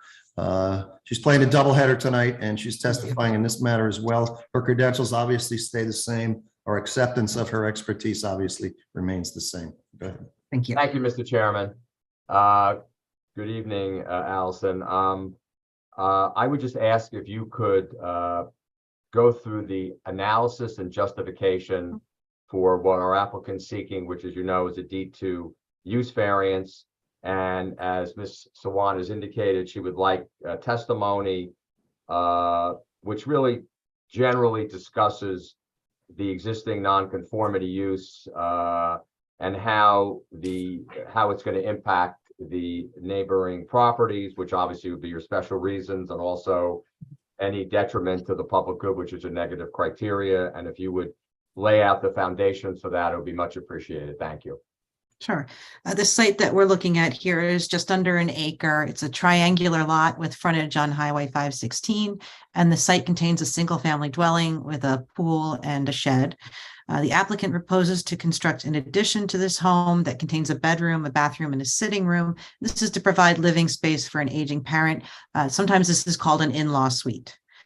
The property is located in the TCD 1A zone, which does not permit single-family dwellings. This is a pre-existing non-conforming use, so a D2 variance is required for the addition. There is no bulk variance relief required. The bulk standards in this zone are generally aimed at controlling a different type of use. However, the setbacks, the coverage, everything that the applicant's proposing are appropriate for this type of use on this site. It's my opinion that special reasons exist for the granting of the use variance, the D2 variance here, and that the site can accommodate the expansion of the use. Special reasons exist for this D2 variance. When we look at the New Jersey Supreme Court case Burbridge versus the governing body of Mine Hill, that decision laid out the criteria that a board should consider for a D2 variance. The courts determined that when the special reasons concept is applied to the expansion of an existing non-conforming use, things such as appearance, aesthetics, compatibility of the use with the surrounding neighborhoods, how the use functions, these become uniquely significant, especially if there is no evidence that this use will be discontinued. In this instance, the site contains a pre-existing non-conforming single-family dwelling. It's a home, and there is no evidence that this home is going to be discontinued as a use at any point in the future. The site plan proposed to expand this use is in a manner which improves its ability to meet the needs of its residences by creating that first floor in-law suite so that aging parents can live with them and age in place. This variance can be granted without detriment. The proposed addition does not require any new bulk variance relief, and it's located at appropriate setbacks. It doesn't create excessive coverage on this lot. The addition will not increase any noise, pollution, traffic, or other detrimental effects. And the addition is visually appealing. It blends in with the structure, so there's no detriment to the visual character of the area. It's my opinion that this addition is going to have no detriment to the surrounding properties, many of which are not even residential. The proposed variance would not substantially impair the intent and purpose of your master plan and zoning ordinance, because in this unique case, we have a pre-existing non-conforming use that's already present on the site. We're not introducing a new non-conforming use, and the expansion and improvement of this home does not create any new impact to the master plan and zoning ordinance. And for those reasons, it's my opinion that special reasons do exist for the granting of this D2 variance. It can be granted without detriment to the health, safety, and general welfare of the public, and it would result in an improvement to the site in a manner which would not impair the intent of your master plan and development ordinance. Thank you, Allison, for that thorough analysis and justification. Mr. Chairman, I don't have any direct further questions of Ms. Coughlin, but you or your board members or your professionals might. Thank you very much, Ms. Sawant. I do not have any questions for Ms. Coughlin. I just have one comment or maybe a question for Mr. Himmelman. Dave, since the shed is straddles on the property line, would the applicant be willing to eliminate that encroachment and move it on to the property? Because I think in future that might be helpful to eliminate such encroachments, right? So what are your thoughts on that? I understand why you're raising that question, Ms. Sawant. Mr. Spinelli, did you hear Ms. Sawant's point and question? Yes, I heard it. Okay, would you be agreeable to that as a condition? Should the board act favorably upon this application? If it's absolutely necessary, I can move the shed. Fair enough. I think that would be a yes in the affirmative, Ms. Sawant. Thank you. Thank you. I have no further questions. Thank you, Ms. Sawant. Mr. Dasty, anything? Ms. Sawant, it took my item, Mr. Chairman, so I am satisfied. She always takes the thunder and lightning away, you know, but thank you. I would agree with both of you that would be a great idea to clear that matter up now while we have it in front of us. And if the Spinellis would agree to that, I think it would be helpful. So they apparently have already gone the record saying they'll move that shed off that lot line. So yes, and I think it's a fair point. Yes, very fair point. Let me ask the board members, Mr. Himmelman, see if they have any questions, and then we'll do a public portion. You have no more further testimony, right? No, I do not, Mr. Chairman. Okay. Board members, I can see all of you. If anybody has a comment or questions, would you raise your hand now or? None. Okay, I don't see anybody. Doreen, are you raising? No, you're not raising your hand. Okay, you were moving. In that case, Mr. Himmelman, I'm going to go to the public portion at this point. Thank you, Mr. Chairman. Okay, this is matter 43-2022Z. This is Benjamin and Carmela Spinelli. This is an action at 3964 Old Bridge Madawan Road for a home addition requiring a D variance. It's a expansion of a pre-existing non-conforming use. If you want to be heard on this matter, there are phone numbers in front of you on the screen, however you're watching us. Please call one of those at this point. There will only be one public portion for this matter tonight, and it is now. So if you have a concern, a question, or comment, now would be the time to call one of those numbers. We'll put you on live with the board and entertain your comment or question. Ms. C, is anyone in queue? There are no raised hands. Okay. Again, I'll remind those we have 3 other applications tonight. Has nothing to do with this one. Please don't confuse that.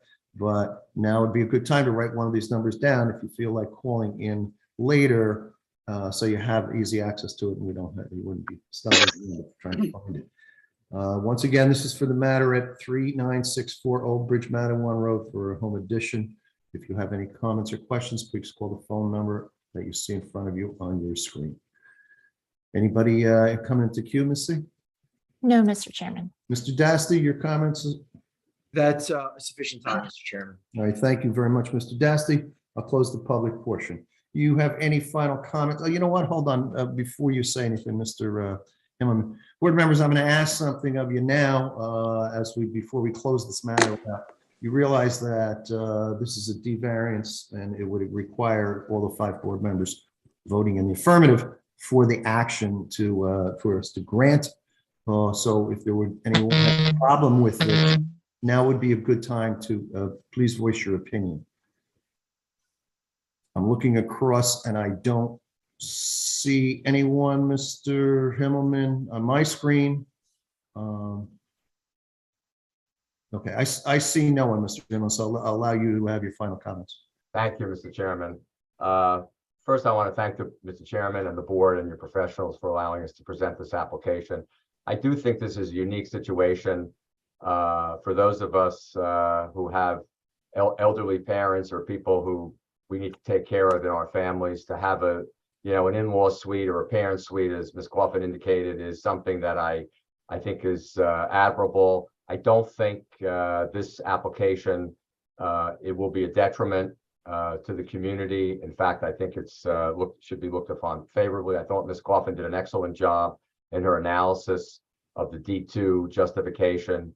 And I think this is also unique, Mr. Chairman, because obviously this home sort of predates your current ordinance.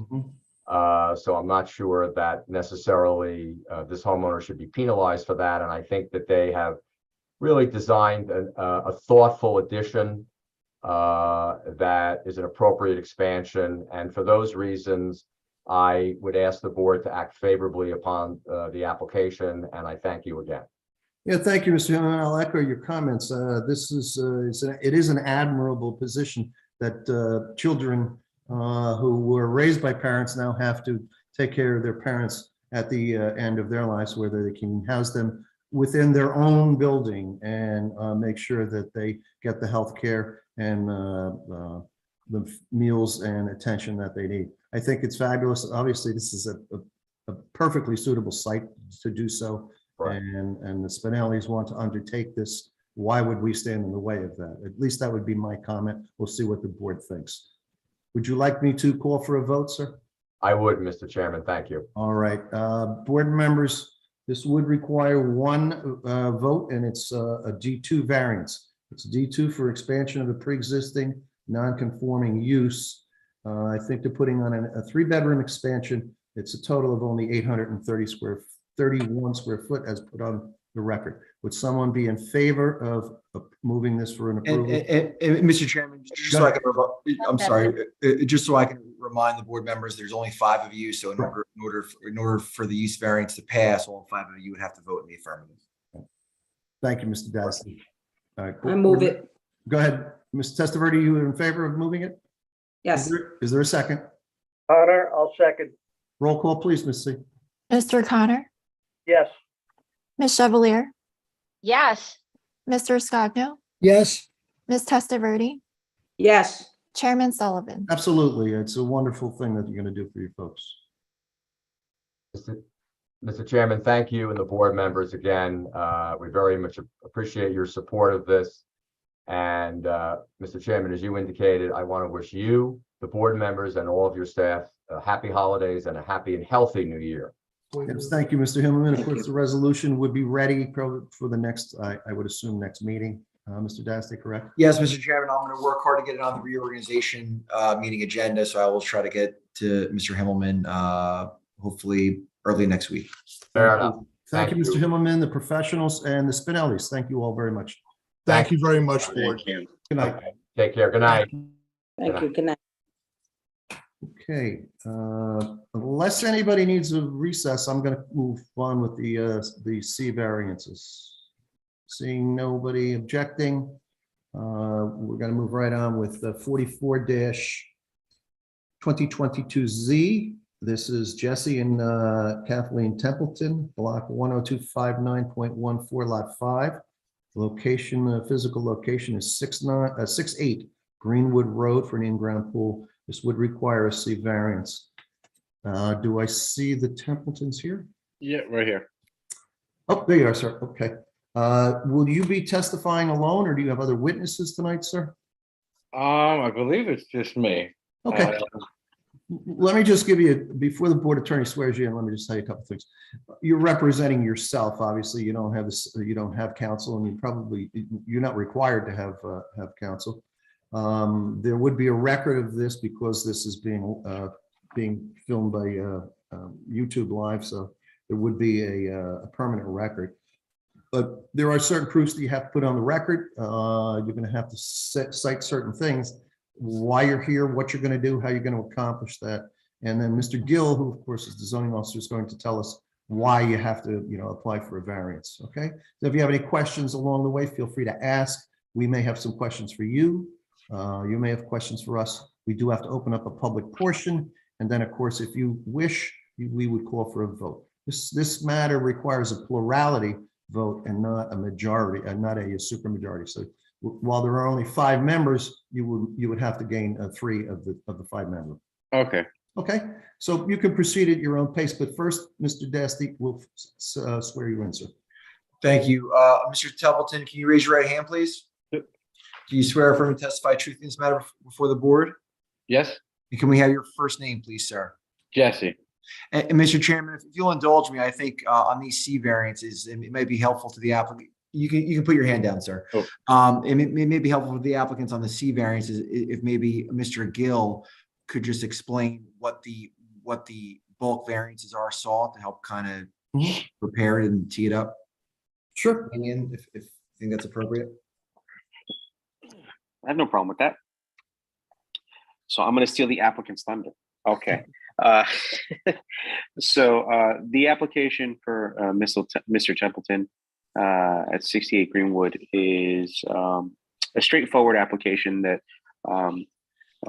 fortunately or unfortunately the board has seen several times. The applicant is proposing the installation of an in-ground pool. And by virtue of the fact that the property is a corner lot, which oftentimes creates difficulties with developing rear yard improvements like a pool and other recreation spaces, the applicant is forced to install it in the front yard. There was a denial letter that was issued on this application, and I'll read from it quickly. The applicant proposes the installation of a 15 by 31 in-ground pool in the front yard. As the property is a corner lot, accessory structures are not permitted in the front yard. The applicant will require a variance for the placement of the pool, along with any other variances, exceptions, or waivers that may be required. The applicant should also provide lot coverage calculations on the proposed plans, as the coverage was not clear. Now, looking at the application, I see that lot coverage calculations were provided, and the application sits at roughly 0.69. So a further variance was not identified. So really the only reason that they're here this evening is because the applicant is proposing it in a front yard, and that's technically not permitted.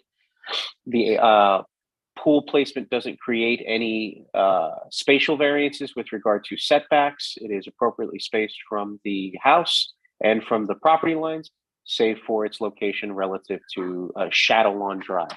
That's the reason the applicant is here this evening. Thank you, Mr. Gill. Board members, you will recall this has happened to us many times because it's a corner lot. There are 2 front yards identified. So we'll deal with it as we move forward. Go ahead, Mr. Templeton. Now you can go. No, yeah, that was basically it. He summed it up. I told you I was going to steal your thunder. Yeah, you did. We moved in, we saw that even the realtor had told us previously they had an in-ground pool, but I guess they covered it up. So I have 2 younger children, and it's just something that we've always wanted, to have the in-ground pool. We put the vinyl fence up first. Once we get the pool, we're going to put a gate up, obviously, with our kids, because safety is always our #1 concern.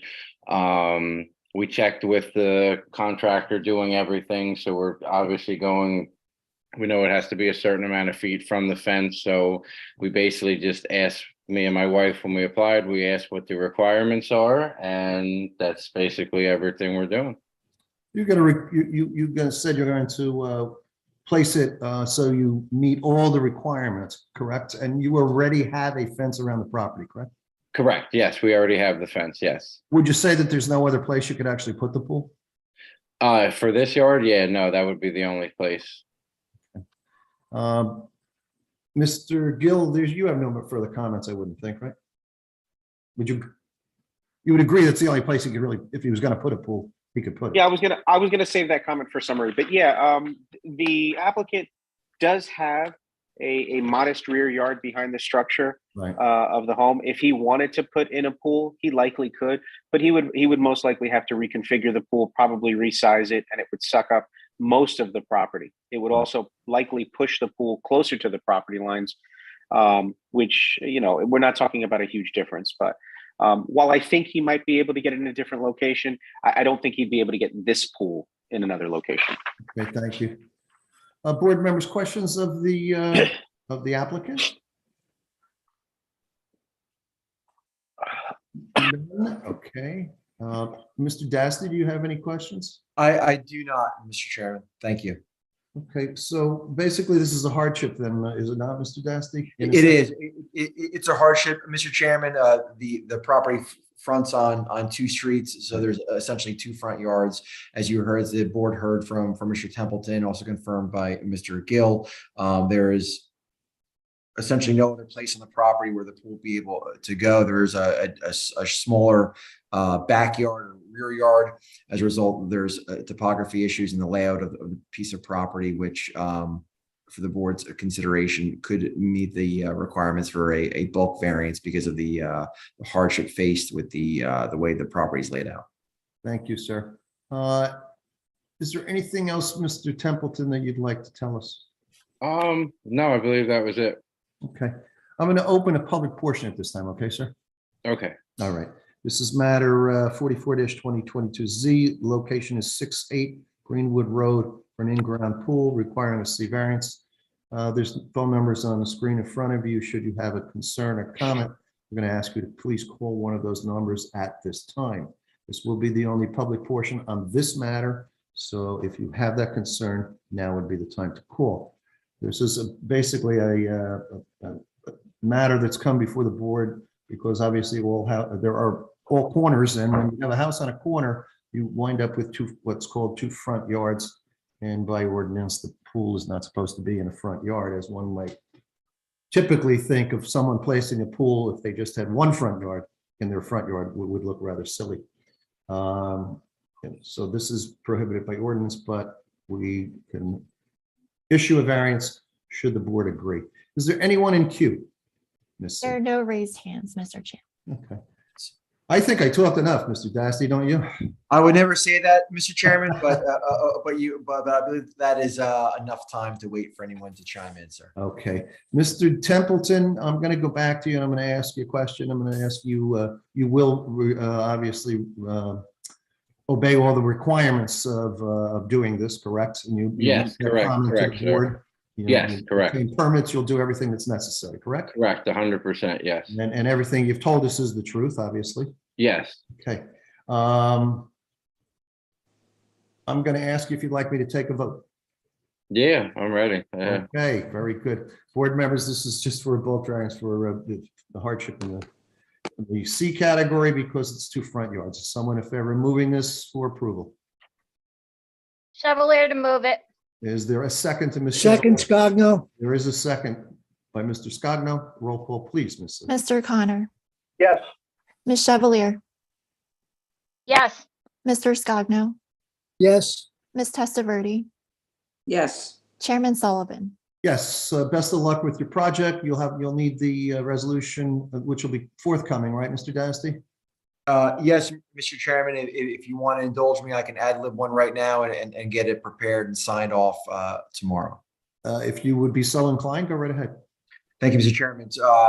The application is Jesse and Kathleen Templeton, block 10259.14, lot 5, on the tax map of the Township of Old Bridge, 68 Greenwood Road. Whereas the applicant is before the board seeking bulk variance relief to install an in-ground pool in the front yard adjacent to Shady Lawn Drive. The property fronts on two streets. As a result, there's two front yards. The applicant will provide unrefuted testimony before the board that a hardship exists and that the installation of the pool, which is 15 by 31, could not be placed anywhere else on the property. And because of the uniqueness of the property being fronting on two streets, a hardship exists in the town, and the applicant seeks relief before the board pursuant to New Jersey Municipal Land Use Law 40 NJSA 40:55D-70C. The applicant has provided testimony that granting the variance will not result in a substantial detriment to the public good and will not impair the intent or zone or requirements of the zone plan or zoning ordinance. And in fact, this type of variance relief is before the board rather frequently for properties that front on two streets because there are two front yards. The board acted favorably, so if the board wants to take a vote on that memorializing resolution, I will have it typed and to Natalie tomorrow. Thank you very much. Board members, you heard the resolution. Someone in favor of moving it? Connor, motion. Is there a second? Chevalier second. Moved in second. Roll call, please. Mr. Connor, Yes. Ms. Chevalier, Yes. Mr. Scogno, Yes. Ms. Testaverde, Yes. Chairman Sullivan. Yes. Mr. Templeton, you have the approval and you now have a resolution. A written resolution will be in our hands in a few days. Best of luck for you on your project. Thank you for appearing before the board. Happy holidays. You too, sir. Happy holidays, everyone. Thank you very much. Good night, sir. Moving right along, it's 49-2022Z, Joseph Panetta. This is block 4000.16, lot 39, 17 Jupiter Court, requiring a C variance for gazebo, pavers, and retaining wall. Is there Mr. Panetta here? I'm here. Let's find you in there. Oh, there you are. Okay, sir. Let the board attorney swear you in, and then I'll just give you the same advice that I gave the other fellow on the record. Sir, could you raise your right hand for me? Do you swear to testify truth in this matter before the board? Yes, I do. And you're Joseph Panetta, sir? Yes. Thank you, sir. Mr. Panetta, you live at 17 Jupiter Court, correct? Yes. Okay. And I'm assuming you're the homeowner, right? Yes. Okay. The same advice that I gave the other applicant. You require a majority of the board's approval should they look favorably. There's certain things that we'd like you to put on the record. You probably sat through the last application, correct? Yes. Okay. So what we're going to ask you to do is tell us what you're doing, how you're going to do this, why you're going to do this, and we'll proceed from there. Have some questions. We'll go to the public portion. It'll be up to you if you want to take a vote tonight. Okay.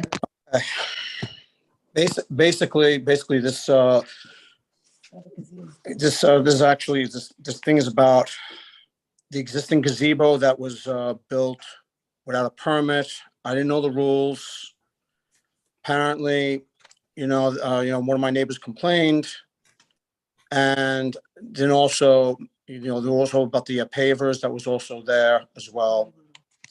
Wasn't that many, but it was enough to, Mr. Gill to see and say that it has to be under a variance. And as in regards to a retaining wall that was already under dirt. But when I bought the home and everything else, I discovered it. And what I did was I just cleaned it up, basically. Okay. How long have you lived there, Mr. Panetta? Since 2008. And the gazebo was put in by you? Yes. And the pavers were put in by you? Yes. And the retaining wall was put in by you? The retaining wall was already there. Okay. We cleaned it up. Okay. Under dirt. Cleaned it up. Let's see what Mr. Gill has to say, and then we can move forward from there. Mr. Gill. Thank you, Chairman. Yeah, as Mr. Panetta said, this application was born initially of a complaint that was received. We investigated the matter. Mr. Panetta was made aware, or we were made aware of several improvements that happened on the property that were discovered to be unpermitted. Mr. Panetta, after discussing with our office, made applications to try to rectify those issues. And at that time, we discovered that there were several issues related to the property, primarily the gazebo. The minimum setback on the right side of the application, or on the right side of the gazebo, was the proposal was 3.5 feet, where 10 foot is required. Excuse me. For the gazebo. The other structures, the concrete pad that was being installed, the vinyl roof, and a shed were all found to be in compliance. The retaining wall was considered an existing improvement, which was repaired and beautified. As I understand it, it had become overgrown with shrubbery and other vegetation. But upon finding that the gazebo was too close to the property line, and given the improvements that were made on the property, the applicant opted to try to solicit a variance because the yard and yard space was kind of built to spec, and moving it was not easy. There are some locations where it could potentially be moved to, but it would require substantial reconfiguration of the yard space. Mr. Gill, is there a fence adjacent along the property line? There is a fence adjacent to the property line. If you look at the survey, the gazebo in question is on the right side or the north side of the property to the right of the pool. Natalie's bringing it up right now. Yeah, I have it up. I just want to know how high the fence is. It's a 6-foot PVC. Okay. Can It's this a 6-foot gazebo PVC. be seen by the neighbors? Yeah, a gazebo. I don't have the exact measurement. Mr. Panetta might be able to opine, but a gazebo like this, 13 by 13, is usually anywhere from 9 to about 12, 13 feet, depending on the roof pitch. Okay. And the design scheme that they're going for. It usually is well under the limit for accessory structure heights, but it should be visible at least 2 or 3 feet above the fence line. Okay, thank you, sir. Anything else, Damien? No, that's all I have for you. Okay. Anything else from you at this point, Mr. Panetta? No. Okay, would it be rather difficult for you to move that gazebo, sir? Very, extremely difficult, yes. Okay. And the way I'm looking at the survey, you'd have to move it 7.5 feet? No, 6.5. Correct?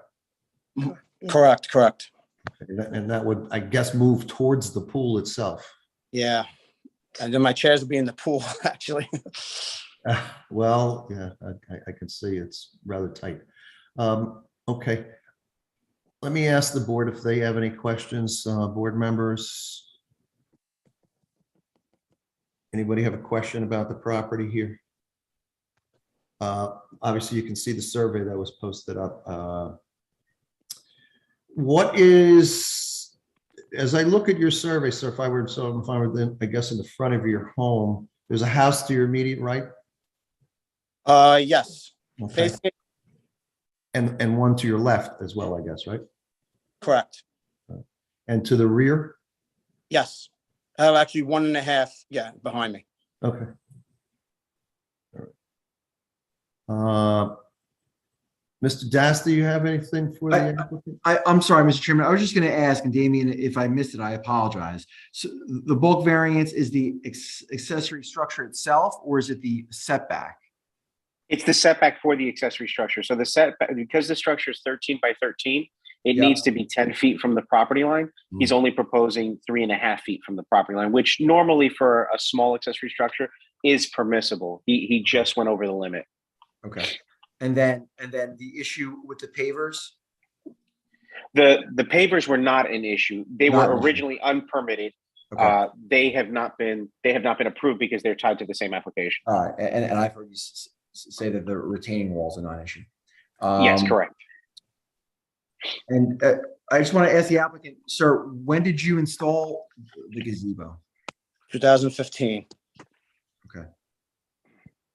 And I heard the answer to the chairman that there's no other place in your backyard that the gazebo, if it could be moved, could go. Is that accurate? No, my backyard's very, very small. And I got a large family. I host a lot of parties. And the pool's very, very big on top of it. And does the gazebo have electric service? No. There's a barbecue. It's shown on the survey. Is that a natural gas hookup, or is it just a barbecue? No, it's just a wood burning barbecue. And I have a little tank one as well in there. Okay. I don't have any other questions, Mr. Chairman. Okay, Mr. Gill, he would be able, to, if approved, he would be able to have the pavers to be permitted by permit, right? He would have to obtain. He would, if the board were to review the matter or vote favorably on the application, he would be required to resubmit an application. Okay. I would say this, I don't want to take the thunder of the public portion. I will say that there have been some concerns about drainage. I guess I should just put it on the record now. There have been some concerns raised about drainage. One of the things that I was going to recommend, whether it came up in the public portion or not, is that when that application comes back before us for reconsideration, that we condition any favorable determination, if the board was so inclined, to require an engineering review. One of the concerns was that since the improvements were made, there have been drainage issues on adjacent parcels. It's not really related to the variance application, but considering the totality of the improvements, I thought it would be appropriate, especially since the pavers and some of the impervious surfaces are tied to the overall application. Does, Mr. Gill, does the topography lend itself for the water to travel to the north or to the adjacent property to the right if we were looking at the survey?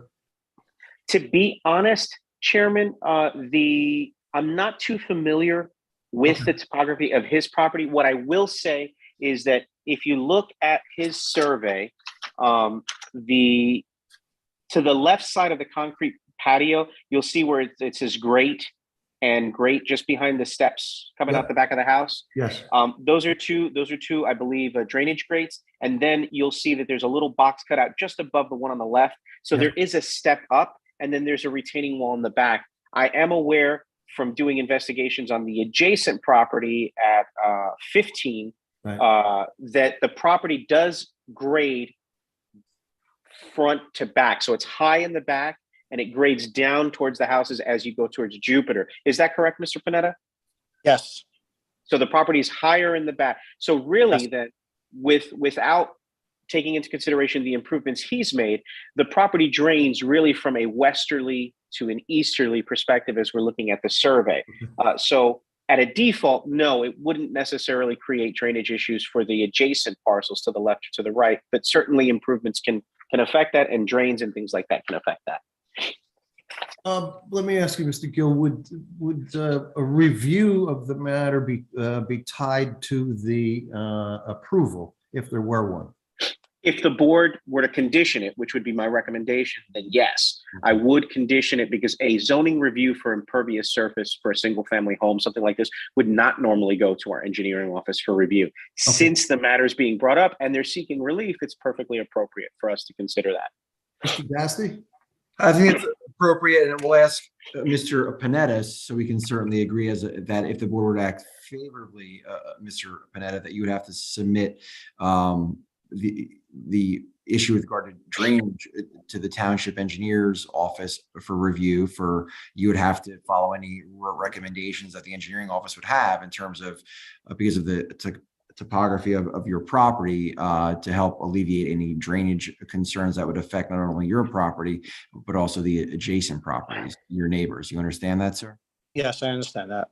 And you agree that if the board were to memorialize it by way of a condition of approval, that you would accept that, correct? Okay, yes.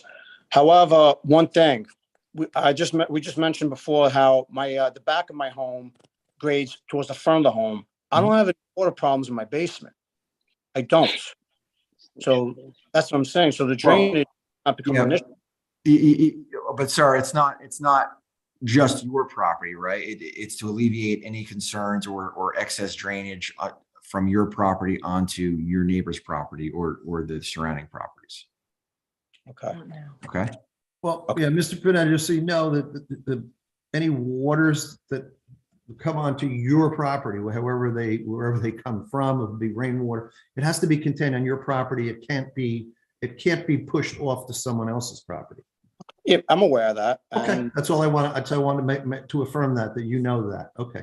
Why don't, if you don't have anything else, Mr. Panetta, at this point, why don't I open a public portion? Okay. Okay. Then we can come back to any further comments or questions. All right. This matter is 49-2022Z.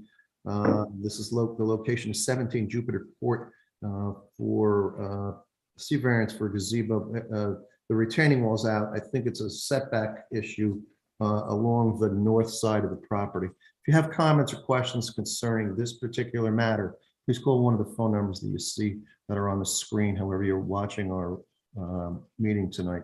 Please call one of those numbers and we will put you on live with the board. Is anyone in queue at the moment, Ms. C? There are two raised hands. Okay. The first one is Ray Ulrich. Okay, before we put them on, I'm just going to tell anybody else, if you're interested in the matter, please call in, you'll be put into queue. Can you open up the first one? You say it's Ray Aldrich? Yes, it is. Okay. You're Mr. Aldrich, the board attorney, while we can't see you, is going to swear you in, okay, if you have comments? Absolutely. Okay. I'm Mr. Ulrich. Would you mind turning on your camera, sir? It is on. My camera is on. We don't see him. We don't see you. You have to take the, the phone numbers down. So we have a bigger screen. There we go. I see your hand is up and you're. I'm here with you. Okay. Would you please spell your name for the record, sir? Absolutely. The last name is Ullrich.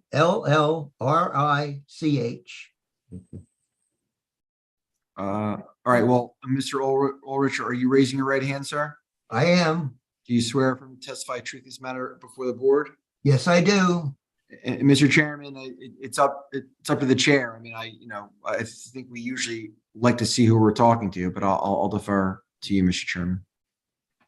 Okay, Mr. Ulrich, you live where, sir? I live at 19 Jupiter Court, which is the adjoining property to the defendant that is now speaking. Wait a minute. When you say, if I were at the front of the applicant's house, would you be to my right or left? Looking at his house, I'm to the left. Okay. He's So you- a you're southerly property, Chairman. He's lot number 38. No, I'm lot Correct. 40, lot 40. Then you're to the right. If you're lot 40, you're to the north of him. No, he's to the south. He's to the left. He's actually lot 38. I'm left. Okay, he's lot 38 then? Okay. Yes, lot 38. Okay. All right, sir, go ahead, Mr. Tell us what you'd like to say. Okay, I'm the one that filed the complaint, and I'd like this to be understood because the people that moved into the house, and I believe it was in 2006, they moved into a house that needed upgrades and maintenance and whatever. They fully refurnished the house. I'm saying all without permits. New roofing, new windows, new doors. They closed in the carport.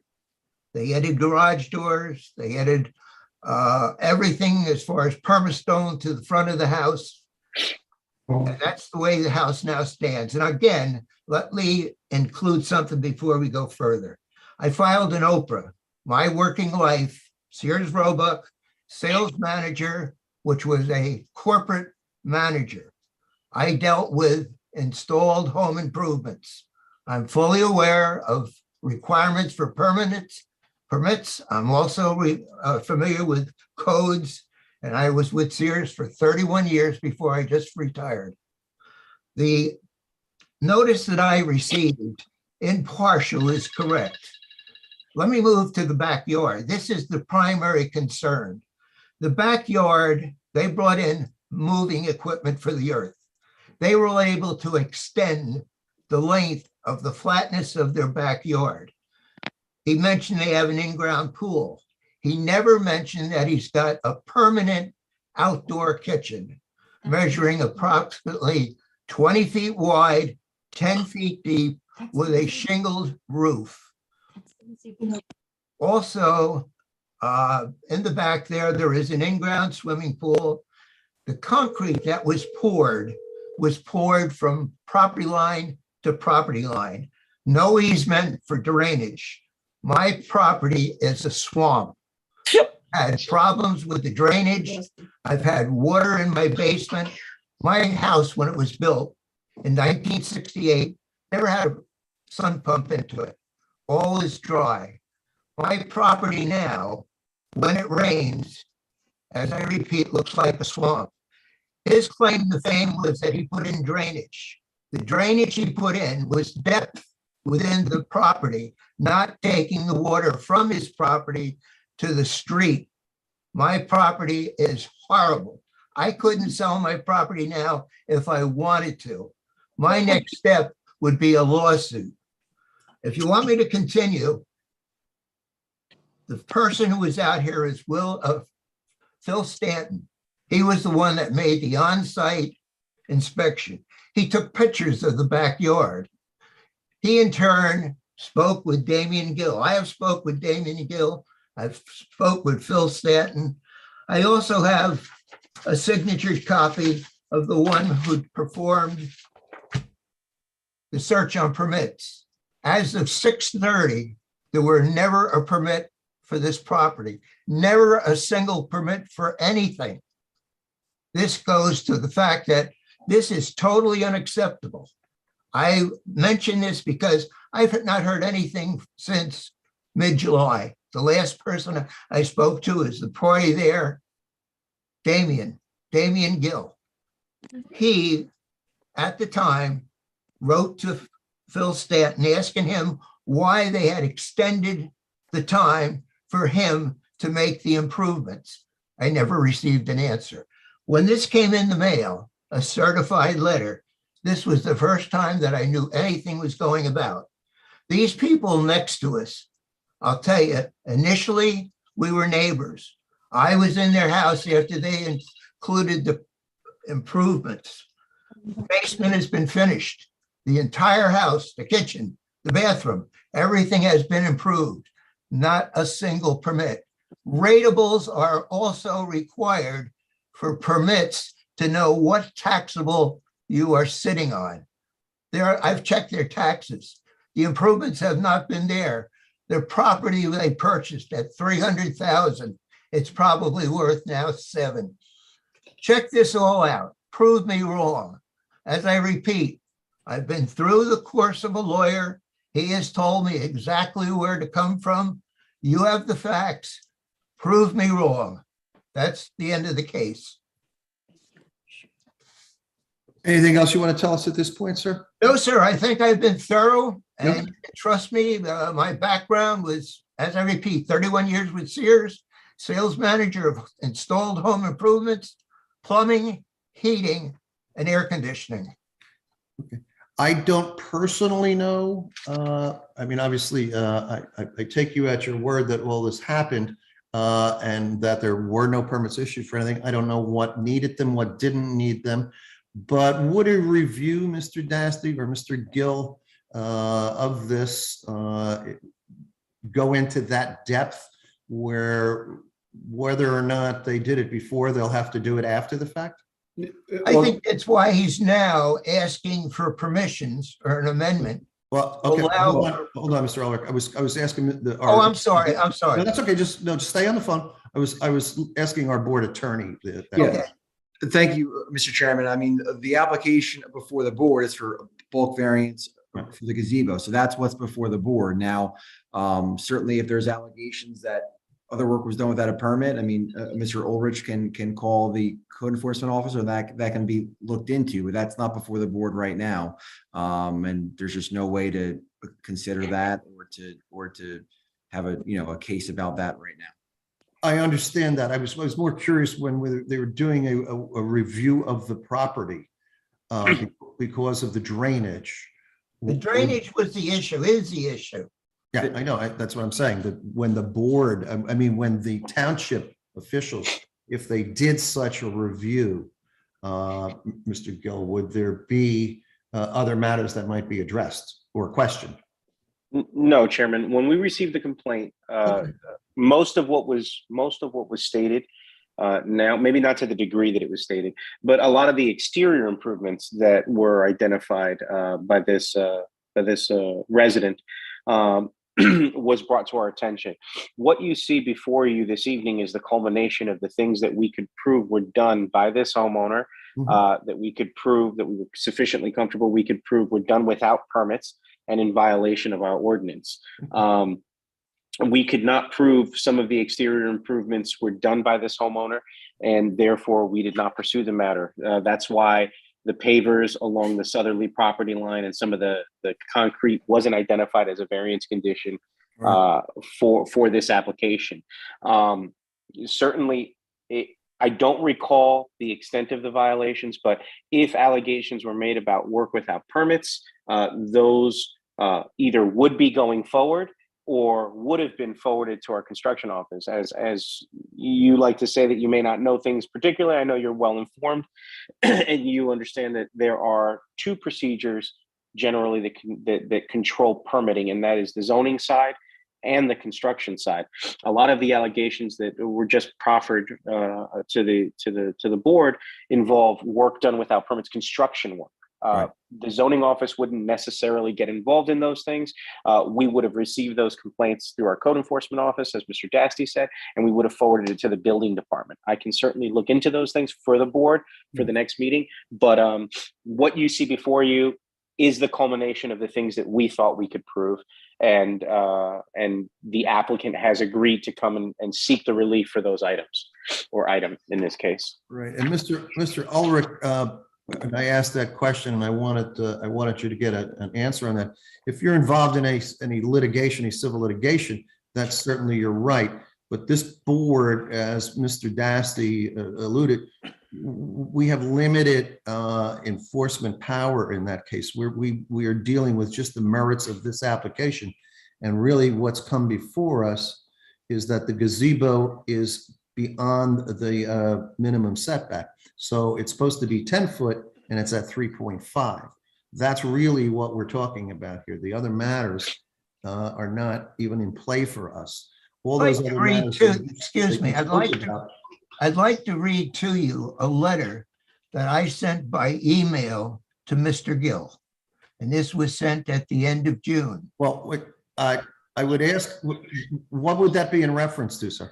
This is in reference, no, this is in reference to the drainage in the backyard. Well, Mr. Chairman, I mean, certainly Mr. Ulrich has given good testimony as to what he believes the issues are. I don't know that reading a letter that is going to just incorporate what he's already said. That's, you know, he's testified as to his firsthand knowledge, and Mr. Gill, I'm sure, has received that letter and that email and has incorporated that into his statements tonight before the board. So let me state something. I never complained about this gazebo. I don't even know what the gazebo is.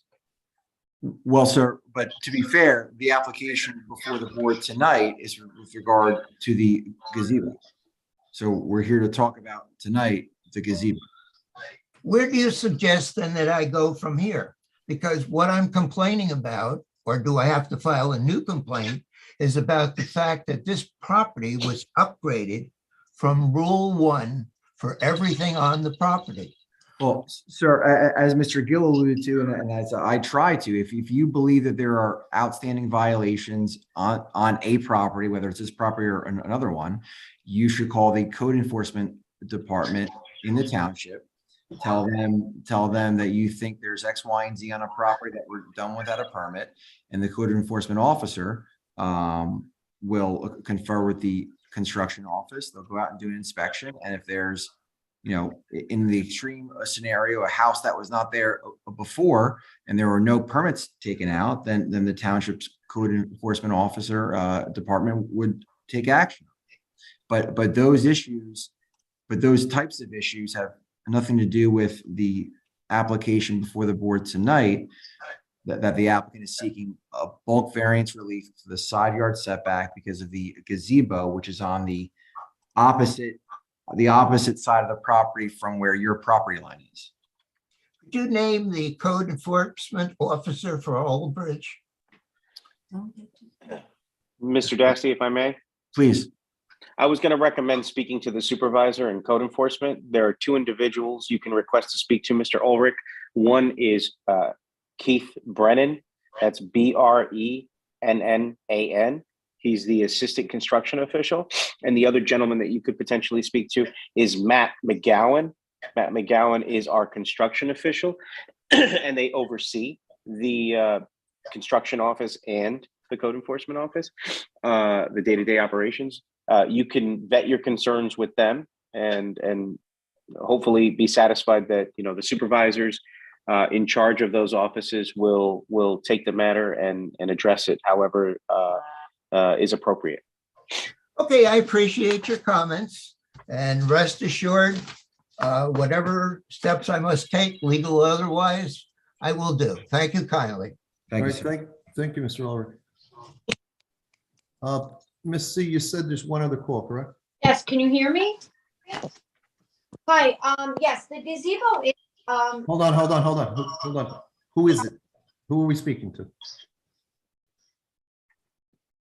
Ms. C, who are we speaking with? There was one other hand, Nicole Edwards. Okay. yeah, Is that Ms. Edwards? Do you hear us? yes. Okay. The board attorney is going to swear you in.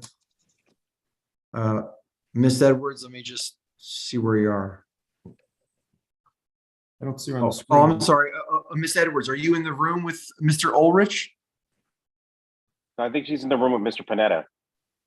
I'm here. Can you hear me? Oh, there we go. Oh, there you Yeah. go. I'm sorry. Excuse me. I'm on the other side, the right Hold side on, next to hold the on, gazebo. hold on. Miss and- Edwards, Ma'am. hold on.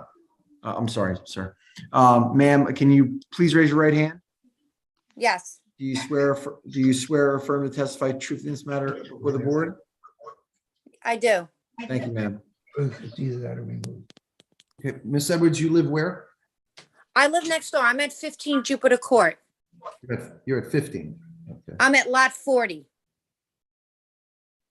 Okay, you're closest to the gazebo. Is that what you're saying? Yes. Okay. Go ahead. What do you want to tell us, man? I don't have a problem with the gazebo. It's his property. It doesn't bother me whatsoever. So, and I never had any issues with water ever. And he's, the drainage, I guess, that he's talking about with the pavers. I've never had any water issues from my neighbor's property at all. I don't have a problem with it at all. That's why I'm just on here now. Okay. So you have no drainage issues, and as far as you're concerned, the fact that the gazebo is too close to the lot line is okay? Yep, absolutely. It doesn't bother me at all. Okay. Can I talk? And you're the homeowner there? Yes. Okay. What do you want to say? Anybody else, any other questions you want or comments you want to make, man?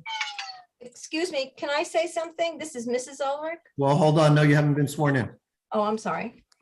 Let's finish with one at a time, because we're not going to have a debate between people, but we'll listen to Oh, I everyone. don't, no, I don't want to debate. So, Ms. Edwards, is there anything else you want to tell the board? No, that's it. Okay, we thank you for your time. And your- Uh-huh. Now, there's a Mrs. Ulrich, is that correct? Yes, And your Right. first name is? Ruth. And Ms. Ulrich, the board attorney will swear you in. Miss Ulrich, will you raise your hand, please, ma'am? Do you swear or affirm to testify truth in this matter before the board? Yes. Thank you, ma'am. Go ahead, ma'am. What is it you would like to tell the board? I just wanted to clarify one thing. We never really complained about the gazebo. It's on the other side of the property and we really never had a problem with that. The problem we had is on the property where the, I don't know if he says pavers, but they're not really pavers. They're big concrete, great big bases of concrete. They're at least, like 3 by 3, and they're right up against our property. And this is where he does have some kind of drainage, but the drainage, when it rains, especially like now, comes over onto our property. So it's not the gazebo, it's the drainage from all the concrete that's built up on the left-hand side of his property. That's the biggest complaint because we have water now.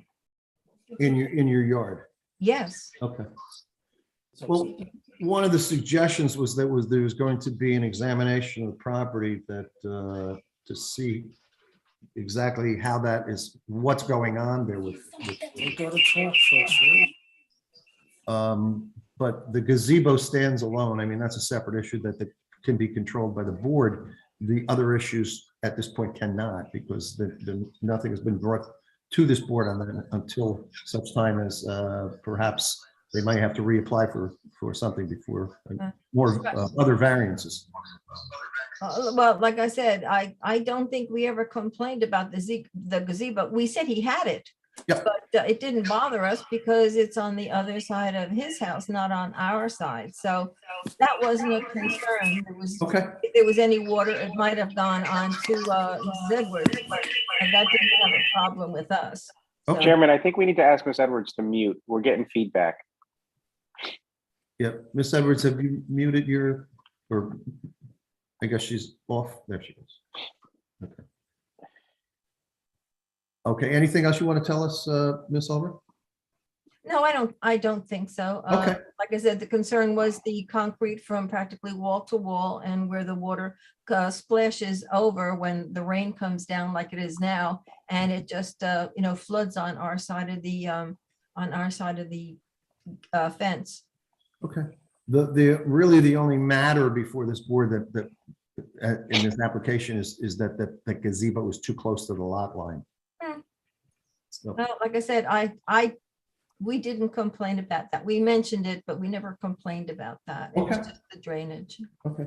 Well, we thank you very much for your comments, ma'am. No, you're very welcome. Thank you.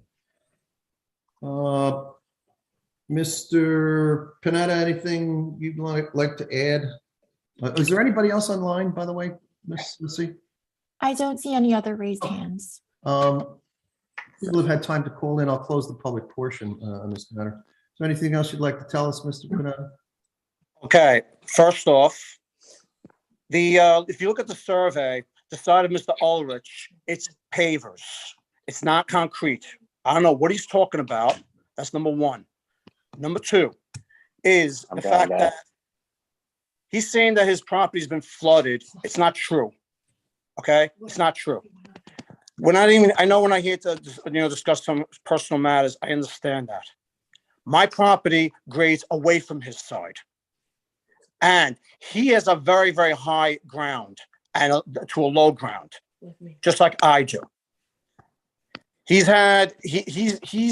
saying that, okay, it's because of me, he has water damage and stuff. Apparently, it's his own fault. That's what I say. He has favors. All right, Mr. Chairman, if I can interject, I think it's appropriate that we kind of keep our eye on the ball, or the proverbial eye on the ball. So, Mr. Panetta, if you have anything to say, you should address it to the reason why you're before the board right now, and that's a bulk variance for the right side of your property in the gazebo area. Beyond that, I don't think is going to be beneficial for anyone. You're muted and we can't hear what you're saying.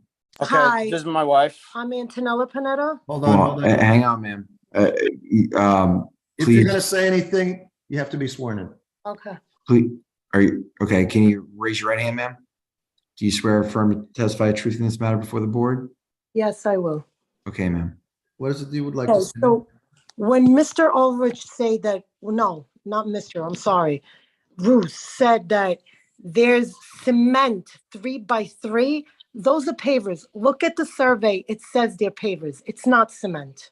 We're not dealing with that matter, ma'am. Yeah. We're only dealing with the gazebo. Oh, okay. All right. Okay, I'm very good. sorry. I'm sorry.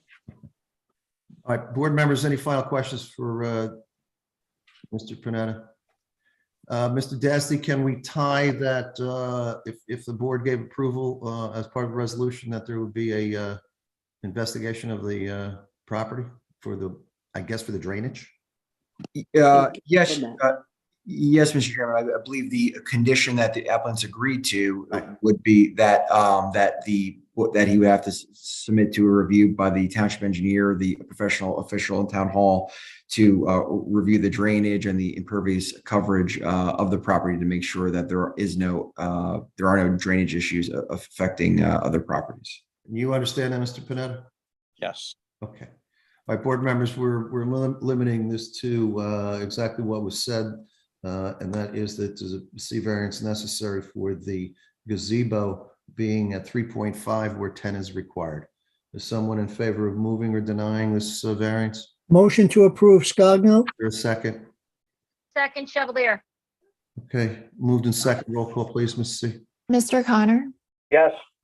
Ms. Chevalier, Yes. Mr. Scogno, Yes, Ms. Testaverde, Yes. Chairman Sullivan. Yes, with the condition that'll be included in the resolution, yes. That'll be forthcoming, Mr. Dasty, you're not going to do that tonight, right? I will not do that tonight, Mr. Chairman. I will prepare it and have it ready for the reorganization. Mr. Panetta, you've received an approval from the board for the gazebo being over the minimum setback. So you don't have to deal with that matter. You may have to deal with the matter with the township engineer. Yeah. Okay. Very good. Thank you very much. I All right. appreciate Thank it. you all. Have a good night. Have a nice holiday. You too. Good night. Bye. Final application board 50-2022Z. Slobomir Kizilevsky, I hope I said that close, 23 Boulevard East, that's block 216, lot 10, home addition improvements requiring a C variance. Do we have, okay, I see you, sir. Are you going to be the only one testifying tonight? You have to take the mute off of your, That's what I said. Did I say? Mr. Ulrich, sir, you need to mute yourself, sir. Hello? There we go. Okay. All right, Mr. Kozlowski? Yes. Okay, we lost your video, but we can now hear you. Could you put on your video? Let me see. It was on. There you go. Are you going to be the only one Can you testifying? hear me right now? Yeah, we can hear you. Are you Okay. going to be the only one testifying in this matter? No. With me is my architect, Tomasz Bona. So All right, well- he will present all the details of the applications. Mr. Dasty, would you recommend you swear them both in right now, or? If I can, well, I want to do with who we can see first. So, That's Mr. Kozlowski. Mr. Can you raise your right hand, sir? Yes. Well, Thank you, sir. Do you swear affirm to testify truth in this matter before the board? Yes, I do. And is your architect in the room with you? No, he's No, he's online as well. I'm here. I apologize, sir. I didn't see you in my heads-up display there. Mr. Bona, do you want to raise your right hand, sir? Yes. Do you swear affirm to testify truth in this matter before the board?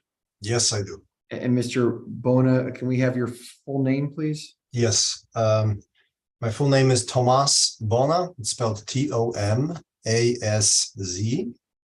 and Bona spelled Bona. And you're a professional architect, sir? Yes, I am. I'm a licensed architect in the state of New Jersey, currently also applying for license in other states. I have been practicing architecture, urban design, and master planning for the past 20 years. And I have been licensed in New Jersey since 2010.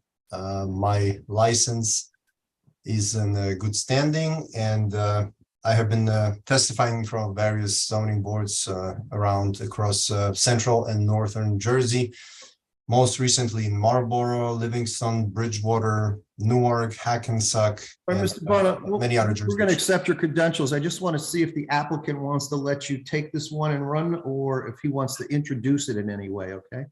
I believe Mr. Kisielewski would like to say a few words from himself before I go deeper into technical aspects of this application. Great. This is for a home addition and improvements. So, Mr. Kozlowski, why don't you kind of introduce it first, and then you can turn it over to your architect. Yes, of course. Good evening. My name is Sławomir Kisielewski. I live at the 23 Boulevard East since 2015. I live here with my son, 12 years old son. Since my son is growing up, we need a little more space because our bedrooms are so small. So I want to make a little more comfortable. So I don't want to move anywhere because I like the area where I live and I like the neighbors. So it's I'm living here really comfortable. So what I looking to do is to convert existing carport to a garage to have more storage space, basically. Also expand a little bit the carport to the back of the house, and expand the bedroom and bathroom space by adding an addition to the back of the house. So basically that's what I'm looking to do.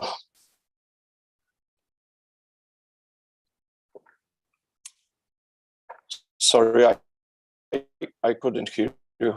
Yeah, would you like your architect to take it from here and he'll tell us what's going to happen? Yes, please, of course. Okay, Mr. Bono?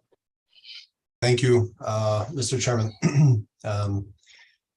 So continuing on what Mr. Kisielewski has introduced, may I share my screen? And oh, I am not able to share my screen. Can I put up my deliverables? I have them available, so just let me know I where to cannot pan point on to the anything, page. correct? Yes, but I have them available, so. let Okay, me so share if you my could screen. please, I am the author of our deliverables, which are drawings A1 through A3. I would like to start on the drawing A1, if you may. We have a site plan and zoning calculations up there in the middle of the page. If you could zoom into the site plan. So this is a Mr. Bona, I'm yes. sorry to interrupt you, sir. All these were submitted with the application, correct? That is correct. Thank you. Yes. This is a 65 by 100 conforming to zoning ordinance property. It's located in zone R6. It is in a Cliffwood Beach area of Old Bridge, and as everybody's probably aware, it's the entire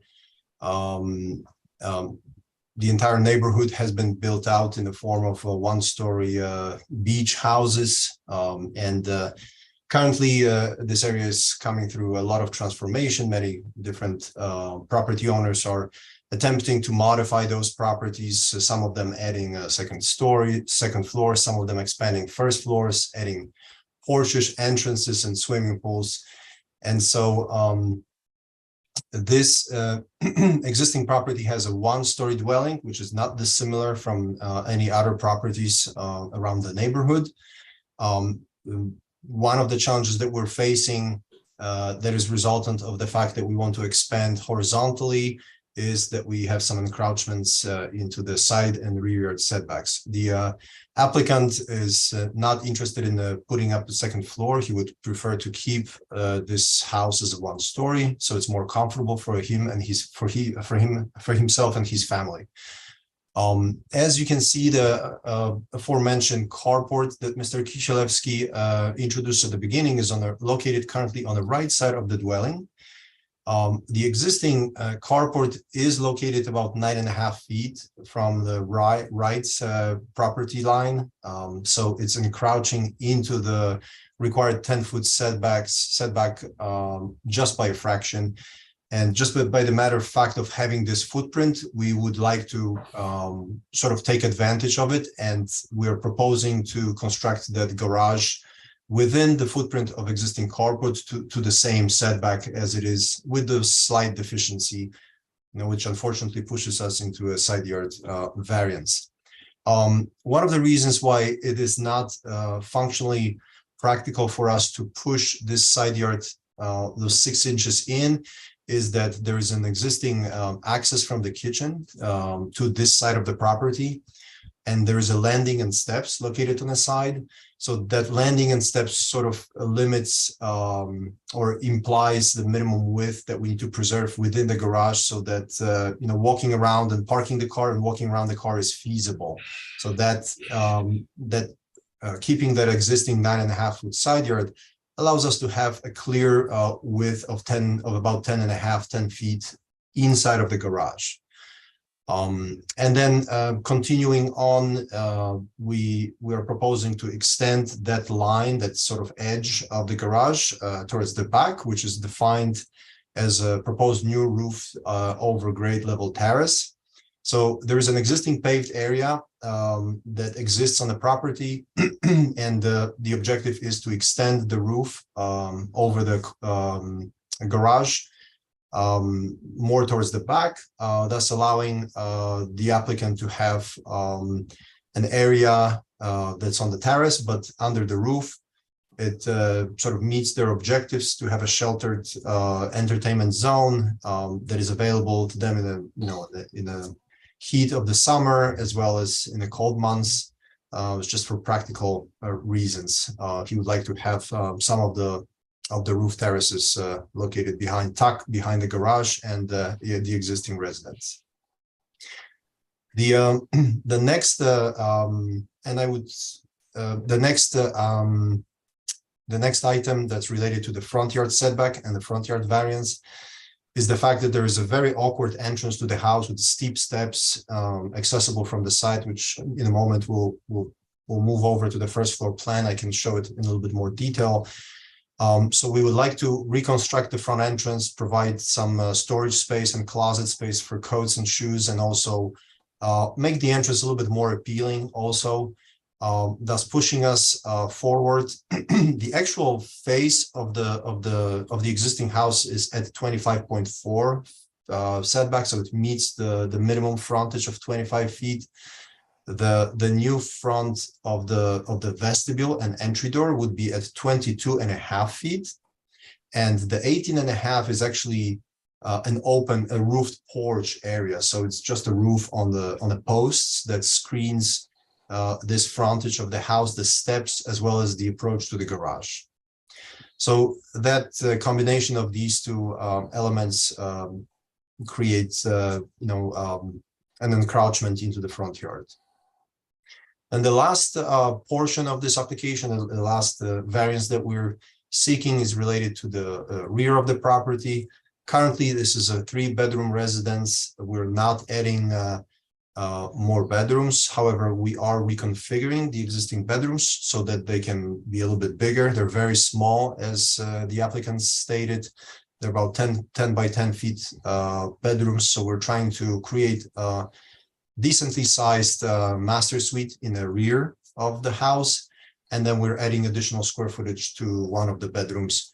And then also that master suite will have a spacious closet that's missing on this floor, and also additional bathroom.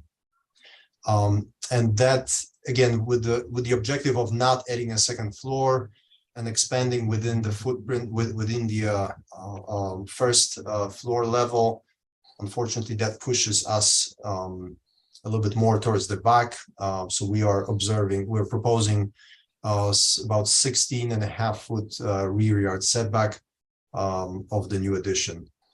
I would like to perhaps bring up the second page. It says there is a drawing, there's a first floor plan on the right hand side. So this floor plan illustrates all the components. You can see the garage that's expanded to the limits of existing carport, and the dimension in the front indicates that the interior of the garage will be about 10.5 feet, which is just a practical functional width of the garage. And everyone can see the landing and the steps that lead from the kitchen to the existing carport area that would become internal to the garage at this point. Then we added a door that would lead to the roof terrace in the back from the garage. And then in the front, you can see the slightly increased vestibule with reconfigured steps and the front porch roof, just to make this house look a little nicer, and also, of course, screen the entrance both to the garage and to the house from elements from rain and snow. And then in the back of the property, a little up on this plan, everyone can see the addition. There's a mark, it's identified as existing versus new. So we are enlarging bedroom number 2. It's growing in the size. It was 10 by 10. So we're picking up some additional square footage here. And then all the way in the rear right corner, this is a new master suite with a closet and a dedicated master bathroom that the applicant would like to realize in the back of his property.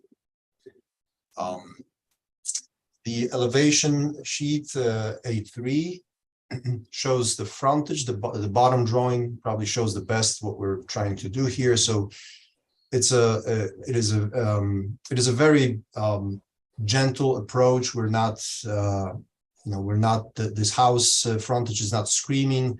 We're sort of preserving its appearance as a beach house, and it's quite discreet. We're slightly lifting up the surface of the roof on the right-hand side because we need additional headroom clearance. Those carports in this house and in surrounding properties have been built so low that it's pretty much impossible to walk close to the posts supporting that edge of roof. So we're proposing to tilt up a little bit the surface of the roof to provide minimum needed headroom clearances in the garage and under the front porch roof. And that's pretty much bulk of the application. We're not changing overall building height, and we're slightly increasing existing coverage on this property. But this application will significantly improve the living conditions for the applicant, and he will also renovate the frontage of the house, which certainly is in need of some work, make it look much more interesting and nicer, more appealing for the neighborhood. All right, thank you, Mr. Bona. Anything else you want to add at this time? I believe that's everything and that we wanted to say, and we'll welcome any comments and questions from the board members. All right, thank you very much. Mr. Gill? Well, on the heels of that, I won't have much to offer. The applicant proposes, as his professional has stated, a series of additions, including the conversion of an existing carport and additions to the front, side, and rear yard, which requires variances for front yard, side yard, total side yard, and rear yard setback, along with any other variances, exceptions, or waivers. Specifically, the front yard setback is proposed at, now I think he said 22. Correct me if I'm wrong. So the new face, the entry door is at 22.5 feet. Okay. But I believe the zoning ordinance requires us to measure to the edge of the porch, the post supporting the porch roof, and that's 18.5. How much is the overhang over that proposed porch? Is it more than 2 feet? 18.5 is our post. Yeah, so that would be the roof. And then I believe the standard conventional roof overhang is another foot. Okay. So then, you're correct. You would measure to the posts unless the overhang was greater than 2 foot. So the front yard setback is 18.45, where 25 foot is required. The rear yard setback is 16.66, where 25 foot is required. The right side setback is 9.5, where 10 foot is required, and the total side yard setback is 24.45, where 25 foot is required. The only real comment that I'll have on the application is that as the homeowner began to state and was expanded further by his professional, that the applicant does have the ability always to construct up and build a second story. The R6 zone does permit 2.5-story construction, and the applicant has opted to keep it a single story for his convenience. But I think it shouldn't be understated that while some properties have developed 2-story homes, it's not uncommon that most of these homes are still 1-story dwellings in the surrounding neighborhood.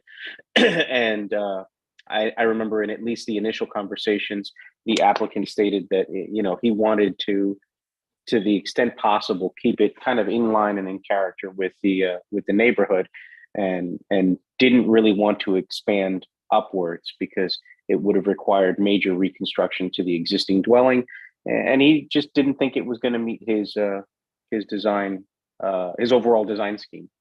Those are the variances this evening, and other than that, I really don't have any comments. Thank you. Board members, is there any questions of the applicant or of Mr. Bona? This is pretty straightforward. There are four C variance is necessary, side yard, front yard, rear yard, and total 2 side yard. I'm going to go to the public portion. Where's the applicant? Mr. Kozlowski, do you have any other Yes. comments before I go to a public portion? Well, just my comment is that I don't want to add an level to the house because I'm a big man. I'm a 300-pound man, and I have problems with my knees. So I want to keep it on one level, basically. Understood, and your architect did a great job of explaining it and walking the board around it. So we're familiar with handling these matters. These are some of them rather small variances in size. So you're only going to need a plurality of the board to vote in your favor. So there's 5. You'll need 3. I have to open a public portion though first. Okay, sir. Of course. Thank you very much. This is matter 50-2022Z. The location is 23 Boulevard East for home addition improvement. There's numbers on the phone on the screen right now that you're watching. If you're interested in commenting on this matter, please call now. This will be the only public portion for this matter this evening. As a matter of fact, this will be the last matter of business for the year. So please call if you're interested. Is anyone in queue, Ms. C? There are no raised hands. Okay. I'll bounce back to the board members real quick while we're waiting. I didn't see anybody have any comments. It looks like a fairly clean build. Repurposing an existing house is always great for the community. And obviously, Mr. Kozlowski has decided to do so to stretch it versus going to a second floor, which makes good sense. As we age, it's probably a little more difficult to travel stairs rather than one flat level. Anyone come into queue at all? No, Mr. Chairman. Mr. Dasty? That's sufficient time, Mr. Chairman. I just wanted to just confirm the setbacks with Mr. Gill because the notes that I have, I want to make sure I just wrote them down. So the front yard is 18.5, which is in the application, right? Correct. The side yard is 9.6. Correct. You said the total side yard is 24.45. Yes, correct. Okay, and then you said the rear yard was 16.66. Yes, that's correct. Thank you. I just wanted to confirm that. Thank you, Mr. Chairman. Okay, board members, yeah, those were the numbers, so you can see the sizes. The public portion is closed, and Mr. Boner, do you have any final comments to explain to the board? I just wanted to say that we perceive that our application does not create a nuisance to the neighborhood, and again, it's consistent with the fabric of the adjacent blocks and particular part of Old Bridge, and we hope that the board members can look favorable at our application. Yeah, particularly on Boulevard East there, if you're not board members aren't familiar with it, it does fit the pattern, if particularly staying with the 1-story and people have made the additions. Mr. Kozlowski, I'll give you the last word, and then I'm going to ask you if you'd like me to take a vote. Sure, go ahead. Take a vote, please. Okay. Board members, this would be for 4C variances as explained: side yard variance, front yard, rear yard, and total 2 side yard. Anyone in favor of moving this? Chevalier Connor. moved it. I heard Ms. Chevalier. Was there a second? Second, Scogno. Second, Scogno. Okay, we have a motion and a second. Roll call, please, Ms. C. Mr. Connor, Yes. Ms. Chevalier, Yes. Mr. Scogno, Yes. Ms. Testaverde, Yes. Chairman Sullivan. Like I said, it's great when you repurpose your own home, particularly make it more comfortable for you and your family. My vote is yes. Thank you so Mr. much. Dasty, we'll have a resolution forthcoming. Yes, Mr. Chairman, I'll have it on the reorganization calendar. All right, Mr. Kozlowski, you have been approved. You will have to comply with all the building permits, and you have Of to wait for your resolution, which will come from our attorney shortly. All right. Thank you so much. Thank you and Thank your you. professional for appearing before the board. I wish you the best during the holiday season. Thank you, you too. Thank you, Mr. Chairman, and all the board members. Wish you a happy holidays. Thank you. Good night, sir. Thank you. Good night. Board members, that really brings us to a close. I do have to open up a general public portion. And if anybody wants to make a comment, hopefully you have written the phone number down, and now it's time to do it. While we're waiting to see if there's anybody on the outside. Mr. Dasty, anything from the legal front? Just everyone have a happy holiday, Merry Christmas, Happy New Year. Thank you very much. Mr. Gill, anything from your side? I'm gonna mirror Mr. Dasty. I hope everybody has a wonderful holiday season. Thank you guys again for everything you've done this year and for your patience. Thank you, and thank you both for your professional assistance this year. It was quite a busy year. Miss C, anything from the planning office? No, nothing. Thank you all so much for your efforts and happy holidays. Yeah, and thank you, Miss C, for all the hard work you do putting this together and putting it concise and keeping us all in line and following us around too. I know sometimes it gets difficult. People do have other issues, and you do a fine job, if not an excellent job, of making sure that the board is informed and making sure that all the Ts are crossed and the Is are dotted. So Thank you, Chairman. I wish you and your family all the best during the holiday season, as I wish all of the board members. Did we have anyone call in, Ms. C? No. Okay, Mr. Dasty, I feel that it's been a long year, and I think we've given sufficient time to anyone from the outside to call. So You certainly have, Mr. Chairman. Everyone have a Merry Christmas. okay, would someone like to move for a recess of the meeting? I mean, to adjourn the meeting, I should say. Chevalier to move it. And is there a second? That's the Verdi second. Okay, all in favor signify by saying aye. Aye. We stand adjourned. Best wishes to all for the holiday season. We'll Merry see you Christmas. at the reorg Holidays, meeting. everyone. Reorg Many meeting in blessings. January. God Take bless us care. all. Good night, care. everyone. Care, everyone.